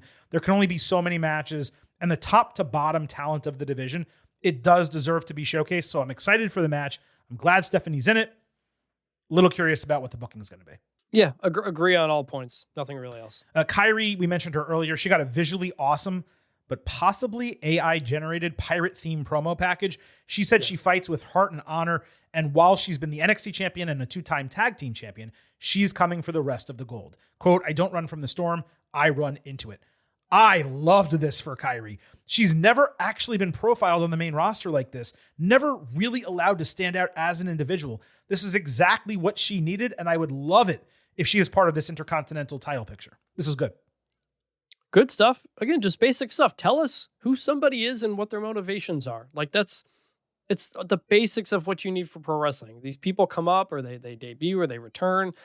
You don't like hear from them for weeks and you just kind of lose track of like, why are they here? What's their deal? If you don't know Kairi Sane, why is she dressed like a pirate? Like, what is that whole thing about? So yeah, these types of things, it doesn't have to be a gigantic whole entire life story, just some basic stuff. This was definitely good. You watch a lot of TV and movies like I do. Have you watched the One Piece show on Netflix? No, but my brother does because he loves that kind of anime. So I have no experience with anime at all, but I watched that show on recommendation from a friend. It's a great show. If they do not figure out a way to cross over Kairi with One Piece, I mean, I don't even know what the reason for the Netflix deal is. She's perfect for the show. Like you would think, yeah, the whole pirate thing, or yeah. They're perfect to help her on Raw win a match or something like that. Like you got to do something with them because it's way too popular and it's way too easy of a crossover for them not to do it. So that's all. Charlotte Flair approached Alexa Bliss backstage saying she didn't want to talk about last week and doesn't want to be friends. Okay, then why are you walking up and starting a conversation with her at all? Bliss said she doesn't need a friend either, but they could at least be on the same page and align out of convenience. That's about what we figured last week when we had this conversation. This was clearly taped last week, so they didn't have to fly over to Saudi Arabia. It's all we got out of them. Not exactly gradable, but I did think it was solid progress, Chris. Yeah, it was something. I'm glad we didn't, even if it was pre-taped, I'm glad we got some sort of acknowledgement. United States Championship was on the line. Zelina Vega against Julia. WWE aired the dueling promo package before the match that we played on this show last week. I realized looking at the subtitles that Julia was quoted as saying the title didn't matter much to her because she saw it as a stepping stone. Apparently, that was not an exact translation of what she actually said in Japanese, which makes me wonder why WWE would want a challenger to say she didn't care about a title that had not been fully established yet, but she was going after it anyway. I didn't like that at all. Anyway, Zelina sold a knee early after hitting a moonsault outside. She did a Meteora into the steel steps and off the ropes, plus a cool counter on the canvas, leading to a knee to the face. Julia barely executed a double under her superplex as Vega jumped late, but it still looked really cool. Zelina came back with a code red. Julia bent backwards with her feet, creating a rope break. Vega missed a moonsault coming back with Julia landing the Arrivederci knee, called late by Wade Barrett, before hitting the Northern Lights bomb to win the title. Not a particularly notable match. Zelina has surprisingly struggled in the ring since winning the title, way more clunky than usual, and the crowd absolutely sucked for this. They went 0 for 4 on women's matches across Friday and Saturday night. But they got 9 minutes, and the decision was the right one, getting the title on someone who can actually elevate and legitimize it. Light good for that reason. Julia won the title in 67 days after making her main roster debut, the same week, by the way, that Zelina won the title. Julia should now have an extremely long, dominant reign, and the mid-card should be built around her and this championship. Yes. Good reign for Zelina, even though it wasn't very long. Like, she was on TV like every week doing stuff, and she was getting wins, and I think she and the title both kind of elevated her in a good way. So that was good that Zelina got that. Expected winner, agree on Julia should have a longer reign here as we kind of further establish this title similar to the way the IC was. Right. They have to get it up to that level. Zelina did everything on TV except cut promos in front of a live audience, which is what she's best at. So very weird reign.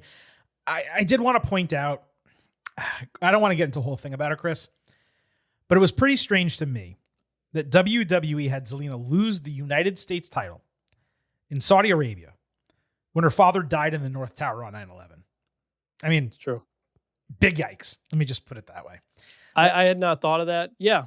Yeah, not great. I mean, I don't know Zelina's personal feelings on all of that, but yeah, I didn't realize that. That's a good point. I'm just saying, like, yikes.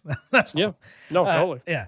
DIY tried to rally the rest of the tag team division, saying they cannot allow the Wyatt Six to win the titles because none of them would have a chance against gaining them back anytime soon. Nick Aldis walked over, so after DIY criticized him for allowing the match in the first place, he brought in Andrade and suggested he grab a tag team partner to fight them.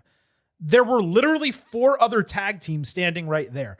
Why did he randomly pick Andrade, a non-tag team wrestler, to grab a partner? I thought that was completely illogical, though I did love DIY's role in the segment, Chris. I mean, yeah, I mean, like, sort of. I hate this every week now. We're just doing this. Everybody's in a room type of stuff. Like, where did we went? We got so off track after you built a good tag team division. I don't want to repeat the same thing every week, but like, all right. But am I wrong that there were 3 other teams there? Why is he picking? Right. That's what. Well, yes. That's the other thing. Like, what are we doing? What are we talking about? Like, who here wants to just shut these guys up and then, you know, Los Garza, we will, you know, or whatever the case, and then you have a match. Now, that said, okay, I'm critical of the logic, but this match, Chris, was incredible. I mean, you could argue it was the match of the week in Saudi Arabia, maybe the match of the week in WWE. We had Andrade and his special tag team partner, Rey Fenix, against DIY. There were Johnny wrestling chants at the bell. Phoenix did a tightrope PK. Andrade caught the slingshot spear for a draping elbow before an inverted tornado DDT. DIY caught him with Shatter Machine coming back. Andrade then fully flipped out of a sunset flip powerbomb, immediately hitting a Meteora. Gargano messed up and rolled a little too far on the double moonsault that wound up basically being like half of a single moonsault. Phoenix marked Tommaso Ciampa with a rebound heel kick and a tope suicida, then blind tag to flip over Gargano for a German suplex bridge. Gargano got 2.9, countering a Mexican muscle buster into a pinning combination. Then he hit Phoenix with a poison rana. They combined for a super kick fairy tale ending for a false finish. Andrade broke a fall after Project Ciampa and nailed Gargano with his back elbow. Then he saved Phoenix from Ciampa's running knee, with Ciampa eating a black fire driver, basically a Mexican muscle buster bomb, into the message from Andrade for the win. This was such an unexpected yet pleasant surprise. The NXT black and gold vibes were real during this match. Andrade and Gargano getting extended time together, that was awesome, harkening back to their legit 5-star match back in the day. Phoenix was absolutely rolling during this. DIY was more over in Saudi than they've basically ever been on the main roster.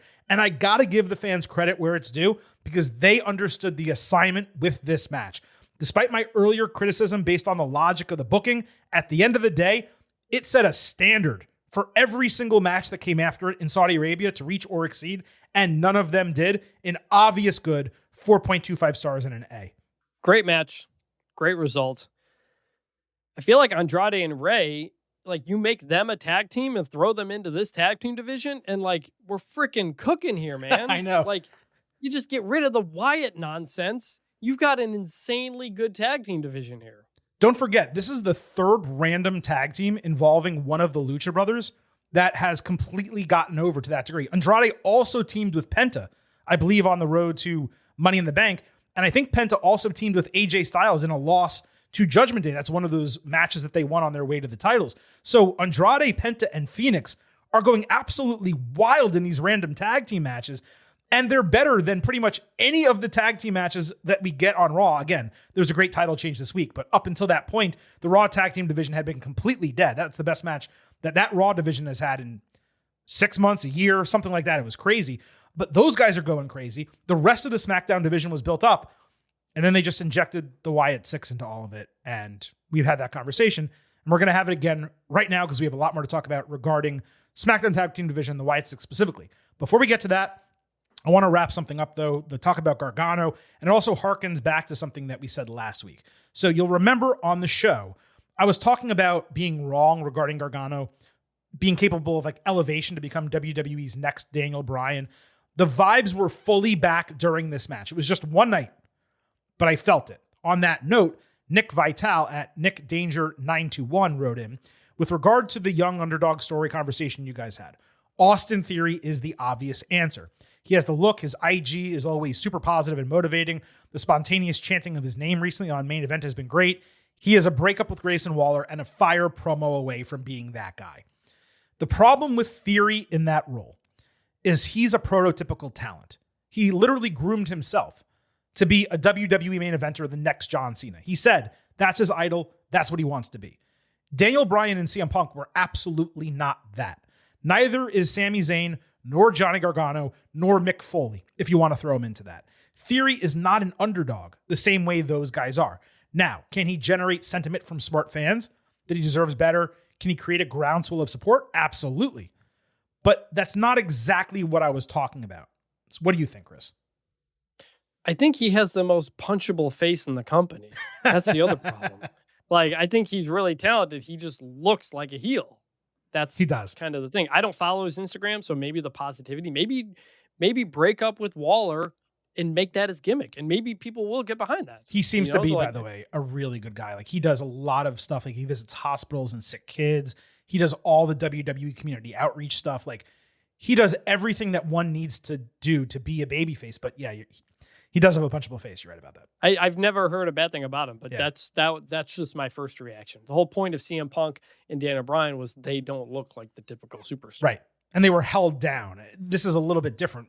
Not being booked well versus actually being held down by the company are two totally different things. Like, but what you can do though, just you do the Drew McIntyre thing. Like, you were the chosen one, then you fell into the abyss and you worked your way back up, and you can look like a beast and people still be behind you. So that's exactly what you do. No, that's exactly what you do. And I'll tell you what, I said this like a year ago. I would send Austin Theory back down to NXT. Let him win the NXT title, develop himself as a single star, his promo game, a new, fresh character, whatever.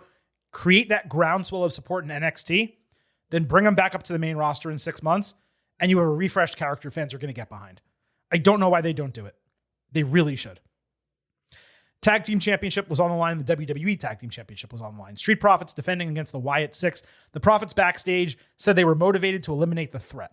B-Fab came up promising to get their backs if need be. Nice little bit of continuity there with her. The Six entrance was again terrible. They ended it on the stage. There was no heat at the bell whatsoever. All the tag teams came down to watch from ringside 1 minute after the bell. Los Garza and DIY started interfering midway through the match.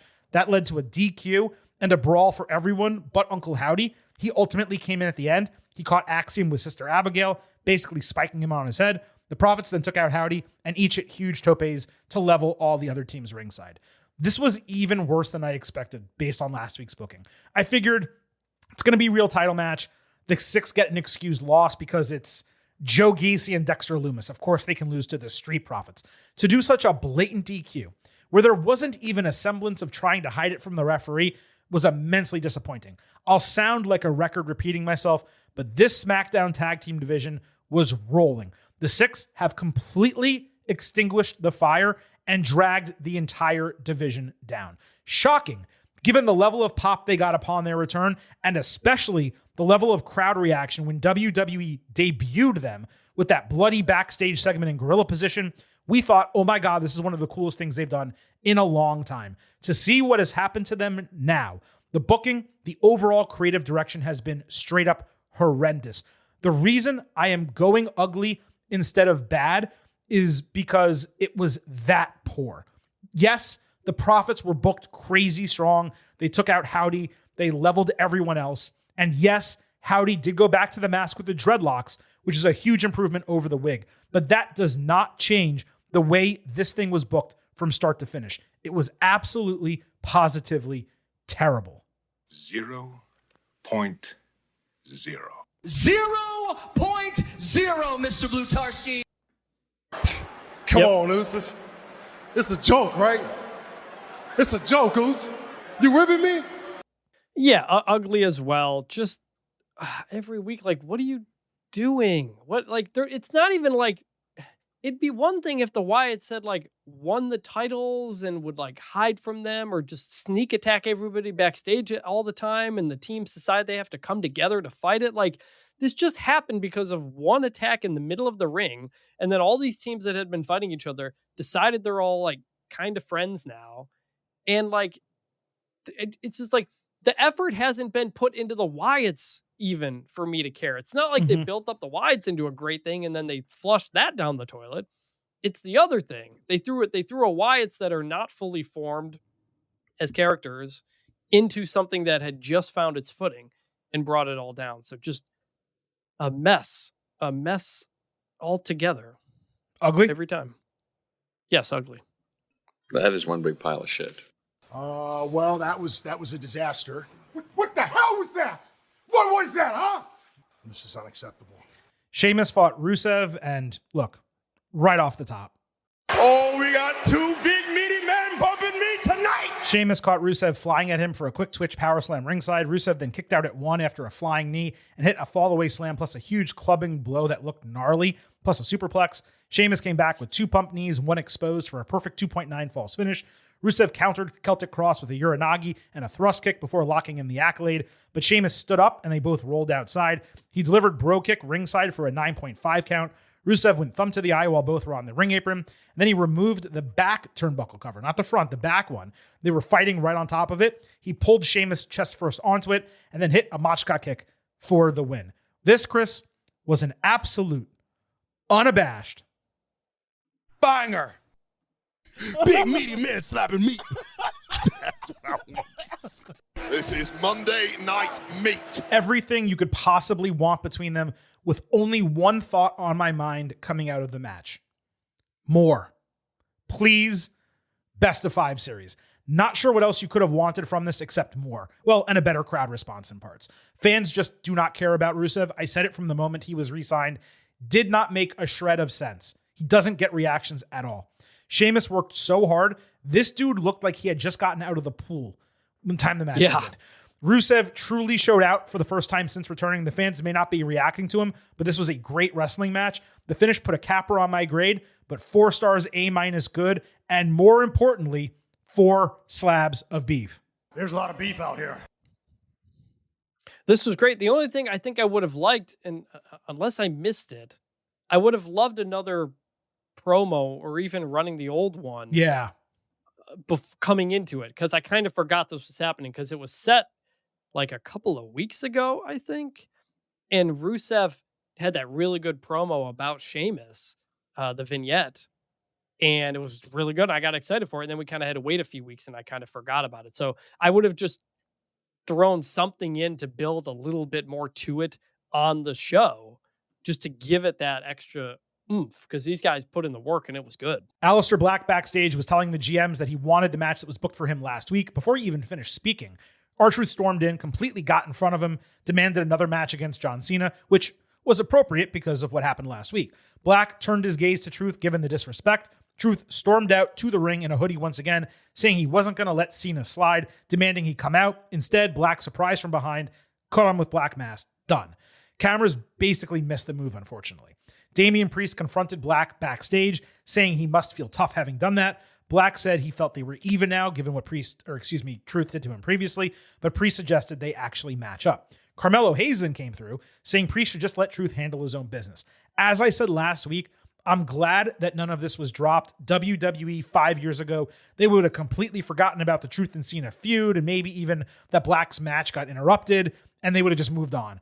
I was borderline here, but I'm going to lean light good because of that. I liked how all 4 guys got involved, and I would absolutely be interested in a Truth Hayes tag team if they actually got a real, legitimate run. The idea of Truth being in the driver's seat, not accepting any bullshit, and taking Mello along for the ride and actually elevating him, which didn't happen with The Miz the way I thought it was going to. That would be cool. I doubt that's happening, but I just found the interaction of all 4 guys really interesting. Going to give it a good, but I'm a little concerned about Priest basically coming to stand up for R-Truth when the whole point of R-Truth's character is that, like, he's standing up for himself now, you know?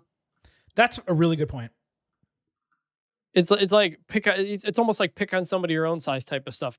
Right after R-Truth was like, I'm done with the funny business, I'm going after John Cena. You know, like, I feel like we need to do that first, and then maybe Black goes too far and Priest makes the save or something. I don't know. But I think I don't know what R-Truth is since he's come back. He's just kind of floating, and I don't know how I'm supposed to feel about him. I think that's right. The idea of Priest saving Truth from a beatdown or something, unnecessary violence, makes a lot more sense than just like standing up for a single Black mass in a conversation. Truth is in the wrong. He disrespected Black on multiple occasions here. Black is not the bad guy necessarily, but he's going to be other thing. Portrayed as one for doing what he did. I think it's important for us to remember that Truth was written out of creative, or he wasn't included in creative because he was released. So they're now trying to jam him into something that was already planned. My guess is they had planned a Black and Priest feud, which makes a lot of sense for both guys. And they tried to figure out, well, how do we get Truth involved? And okay, the Cena match, we have to get out of that, and so on and so forth. I'm just glad they didn't drop any of it. I'm a little bit more concerned for Carmelo Hayes just popping in at the end. This guy won the Andre the Giant Memorial Battle Royal. I know that's not necessarily a big deal, but when they gave him the necklace and the thing he was doing with Miz, it seemed like he really had a trajectory for the first time. And then Miz went off. He's taping American Gladiators, which for some reason is being taped overseas. I cannot figure that out at all, but it is. I'm guessing it's for tax purposes. Like, there's been a lot of stuff in Hollywood now about how nothing is shot in America anymore because of I thought nothing was shot in Hollywood anymore, but they're taping stuff in New Orleans and Atlanta and stuff.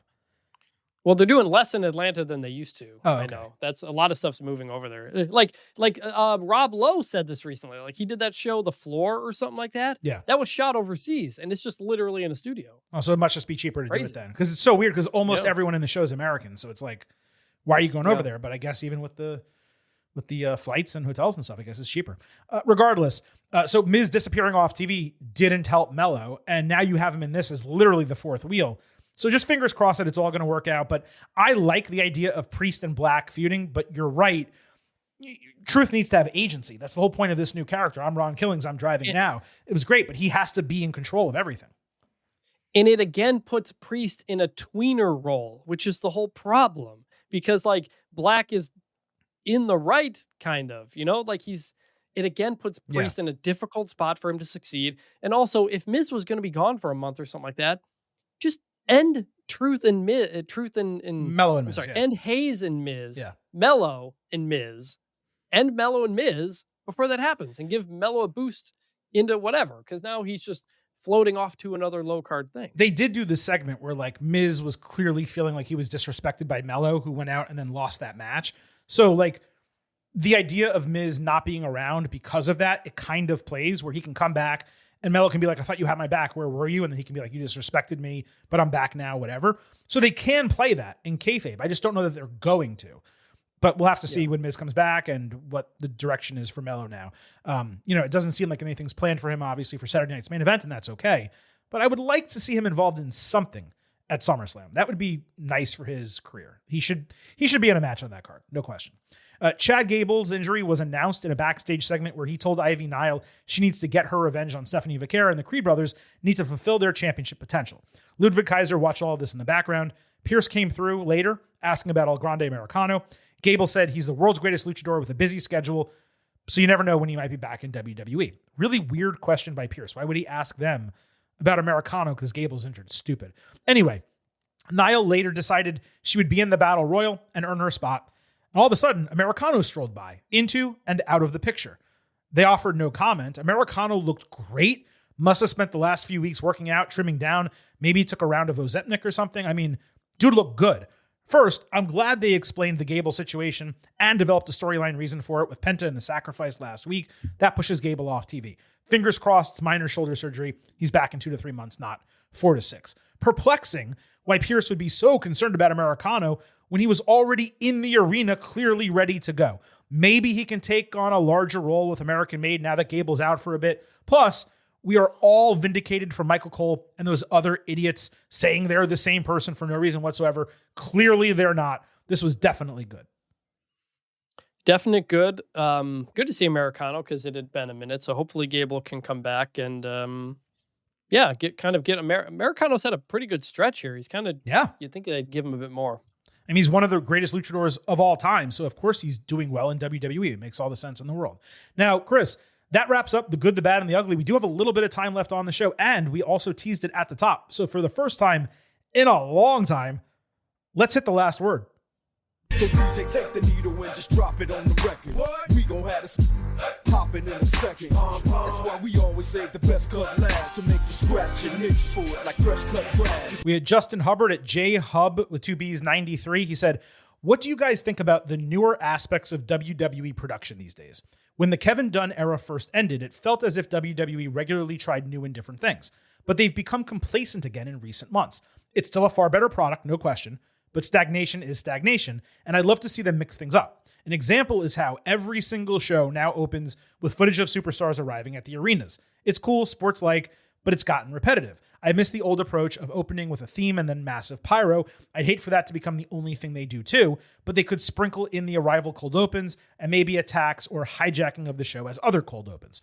So Justin, I largely agree with you, but you are forgetting a couple recent changes and adjustments that I'll point out in a second. At the same time, if you watch a lot of sports broadcasting, which Chris and I both do, they usually introduce like new graphics packages, camera angles, and tweaks at the beginning of a season. And then they do the exact same thing every single game until the next year. Lee Fitting started 17 months ago. He's just into his second year. And don't forget, a lot of changes were actually made in 2025 to Raw production with the Netflix move in January. WWE, they put a cameraman on the apron during matches over the last couple of weeks. That was something they tried out in NXT 2 years ago. I hated it then. Since they tried it out on the main roster, it hasn't come back either. So yes, I would like to see WWE try new stuff here and there, but I also want some consistency from broadcast to broadcast. The arena entrance cold open segments have been frustrating, but there have been a few attacks during those. What strikes me is that WWE, Chris, they've stopped doing the tracking shots from deep backstage out to the ring. They did them once in a while. We loved them. Then they started doing them every single week. And we said, please do this less often. It is no longer unique. Now they've completely stopped doing it. I have no clue why. That plus creating some variety with the show opens, as you said, Justin, entrance package and pyro, that would immensely help the broadcast across the board. So I think there is something to what you're saying. But at the same time, I do believe you're missing a couple of the tweaks that happened in 2025. My biggest thing, I wish there was an opening scroll to the show. You know, like that's what he's saying. Yeah. Yeah, right. Like we do, people walk in and then we're kind of doing an entrance and it's like, I just missed here's the theme song, show everybody, big pyro, boom, crowds roaring. Like that just gets you hyped up and started to ready to go. Like I don't need it to totally be like sports. Like even College Game Day where Lee Fitting was, they'd give you the overshot of the campus and all this stuff. And then they'd go into the theme song that like everybody in the entrance that everybody knows. So I wish they would bring that back for both the shows. I think my biggest issue, I don't know if this counts as production or what, but I made this comment to my brother the other day. You kind of don't need to watch the first 10 minutes of any WWE show. Mm-hmm. It's like going to a movie these days. You know you're going to get 15 to 20 minutes of previews. I used to be someone who would show up to the movie 15, 20 minutes early. I show up late now because it's assigned seating. Oh, really? I still show up early. Oh.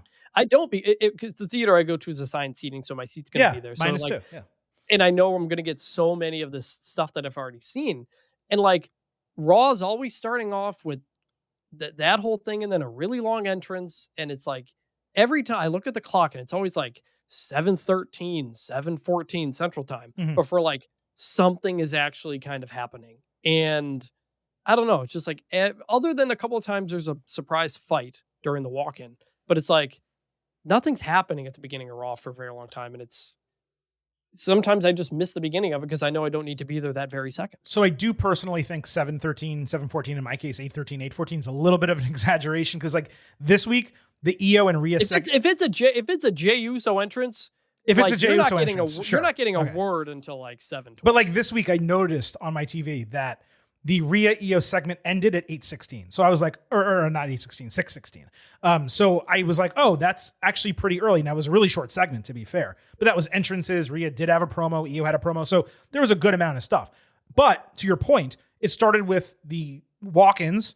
Then they did a whole retrospective from Night of Champions. And by the time all that was over, yeah, the show was like 6 minutes deep already. And you're like, okay, can we just get to it? Like, let's get going. There's NXT episodes where they start with wrestlers in the ring. They ring the bell and then everything starts. Or they do one entrance and 3 of entrances are already done. I want more of that. Just variety, change it up. That's your point. And that's Justin's point too. Like if they switch out the opening of the show, run the crawls and the pyro one week, do the walk-in cold opens another week. And I think you do it dependent on what's booked for the show. If you have a major match, like a championship match, the SmackDown on Friday night, where there were 3 championship matches on the show, and you want to do all the champions and challengers walking in because you want to preview those matches, do it. But then if you have a show like Raw on Monday night, just start with the scroll, get a bunch of pyro out there, and get everyone really excited for the program. You don't need to do the same thing unless you're going to do an attack or something that happens in that period of time where people are walking in is part of the story that you're telling. Another thing that WWE used to do not that long ago within the last year is rather than open the show with all the walk-ins from the parking lot, they would open the show with one of those long tracking shots, someone going backstage through gorilla position, out to the ring to start a promo and open the show. That was really exciting because you see CM Punk and you're like, oh, CM Punk's just walking. And then you see him turn gorilla position like, oh shit, he's talking right now. I want to watch the rest of the show, or I want to watch this segment initially at the start. I don't need to go cook dinner or get a water or go to the bathroom or whatever. Now, yeah, you can start the show and you can make a snack, go to the bathroom, get a drink, and sit down, and the show hasn't even started yet because they're still running recap packages. So I think everyone has a lot of good points here, but there have been some production changes, even at the start of 2025, that I think are getting glossed over, mostly from Raw. But even like the pyro stuff, to me, that counts as production. And you mentioned that earlier, Chris. You like how they're doing it now after every title change. That's something new that WWE has instituted, and that's positive as well. I had one more of these in this last word segment. Spotify listener, Mizzou Tigers fan, said, try peanut butter and jelly with banana, marshmallow fluff, and bacon. I had it once in my life, and it blew my mind. It does sound like something that you would have once in your life because your life might end after eating that one time. I'm pretty sure, Chris, that's what took Elvis out, by the way. I'm not a bacon guy at all. I believe it is the single most overrated food in history. And personally, for me, when it comes to peanut butter and jelly, less is more. Give me grape jelly or strawberry jam. I'll do a fluffer nutter if the opportunity presents itself. I don't keep that in the house. While peanut butter and banana does go well together, I don't want some chunky, soft banana between bread, and I certainly don't want any chunky peanut butter that exists anywhere. That's not happening. Here is my sneaky PB&J trick. Jif creamy peanut butter. I like the natural, less bad stuff in it. Smucker's grape jelly, Newman's Own honey wheat bread, and I know this sounds weird. I get it. Barbecue baked Lay's. Barbecue baked Lay's. It's a top tier combination. Try it. I dare you to tell me it's not good, Chris. What are your thoughts on peanut butter and jelly? I'm not a big jelly guy. I've been more of a peanut butter guy, but I gotta keep like food types together. I can't mix them. It doesn't work for me. Like pineapple pizza doesn't work for me. Agreed. I might like two things separately. I don't like them together. Like getting a barbecue taste out of a PB&J, to me, that just, it doesn't mesh with my brain. I don't like it. So that's the thing. Let me just clarify. It doesn't taste like barbecue. It just tastes sweet. But please go ahead. But I'm going to taste the barbecue. That's why I'm very particular with my orders on stuff, because I can kind of taste every little bit. So what's your PB&J? If you're making one from scratch at home, if you're making one from scratch at home, what's your PB&J? How are you building it? I'm just grabbing 2 pieces of bread and Jif peanut butter. Like that's, I'm not creative in putting a lot of stuff together. I'm very simplistic in my orders on a lot of things. Wait, you're saying you're raw dogging peanut butter? You're going plain peanut butter sandwich? I mean, I haven't done that in a decade or so, but yeah. Is that your go-to if you're doing it? Like you wouldn't have jelly? That's not your preference? Not really. Sometimes I will. I did have a couple years ago. I had a real Uncrustables phase. Well, yeah, we talked about that's how we started the show, talking about Uncrustables. Yeah, with the PB&J back then. So that's probably what I would go back to. But you don't add anything. You don't add marshmallow fluff, honey, banana. You don't put anything on it. I'll put some banana on there, but like banana kind of is in that same group to me. I agree. Put something that's kind of not in there. Yeah, I'll eat like peanut butter with banana separately. Like peanut butter and apple, I'll do that separately, but I wouldn't put it between bread. Sure. All right. Well, look, I thought you'd have a stronger opinion. We had such a long Uncrustables conversation. I don't have food opinions. It's very much a thing with me. So I thought when I said bacon was the most overrated food ever that you were going to snap back at me on something. I mean, like, I'll agree that it's overrated. That doesn't mean it's not good. Bacon is good. It is overrated. talked about it. So like, I agree with that. I didn't take that as you saying bacon is not good. So right. Let me clarify. I personally don't like it, but I understand why others do. So that's the problem. That's the problem. Yeah, no. So I have no objection to that. But because of the times I've tried it many times in my life and the flavor that it presents, I think it is so overrated. This concept of like, bacon is the greatest thing that's ever been invented. It should be on everything. I could eat bacon plain. Like all these people that just like put bacon on burgers and chicken and like every single thing. To me, it's like, I'd rather have caramelized onions. I'd rather have many other things. But even besides that, I just think like, I'd rather have meat, chicken, fish, peanut butter. Like I could name 100 things I'd prefer to put in my mouth than bacon. That's all. Yeah. I mean, I'll have it with breakfast, but I'm not putting it everywhere. You go bacon over sausage for breakfast? No, sausage. See, I go sausage too. So even for breakfast, it wouldn't be a priority item for me. So, all right, there you go. So we gave you a little bit extra classic last word material here at the end of this edition of the Getting Over Wrestling podcast. Schedule-wise, I'll remind you, we'll be back on Thursday talking NXT and AEW. And the next week, I'm not going to go over it again, but a 6-episode week right here on the Getting Over Wrestling podcast, covering WWE Saturday Night's main event, WWE Evolution, NXT Great American Bash, and really the main event of the weekend, AEW All In. All of that coming next week. If you have not subscribed yet, make sure you hit that button. Also, make sure you remember that the Getting Over Wrestling podcast is all about Defy. So head over to Apple Podcasts and Spotify, leave a 5-star rating on Apple. Take a little extra time, leave a 5-star written review. If you do, we will read it live right here on the show. Subscribe to us on YouTube at Getting Overcast for full-length audio episodes, full-length video interviews. Hit us up on social media at Getting Overcast on Twitter, at Getting Over on Blue Sky for episode drops, news, analysis, highlights, all of that good stuff. You can also send in questions and comments for the show and vote in all of those polls next week. You can email us, gettingoverpod@gmail.com. And lastly, please do not forget, I happen to love the number 5. And I hope you do as well, because for $5 a month or $50 for the entire year, you can become an official Getting Overhead. Just visit buymeacoffee.com/gettingover. Sign up. You'll get bonus audio, the fastest 5 minutes in professional wrestling, instant reactions to every major show, and exclusive news analysis every week. Again, that is buymeacoffee.com/gettingover. Tons more performance-enhancing audio for you left this week and next week. For Vintage Chris Vanini, this is the Silver King, Adam Silverstein, signing off and leaving you with just 3 final words. Bye for now.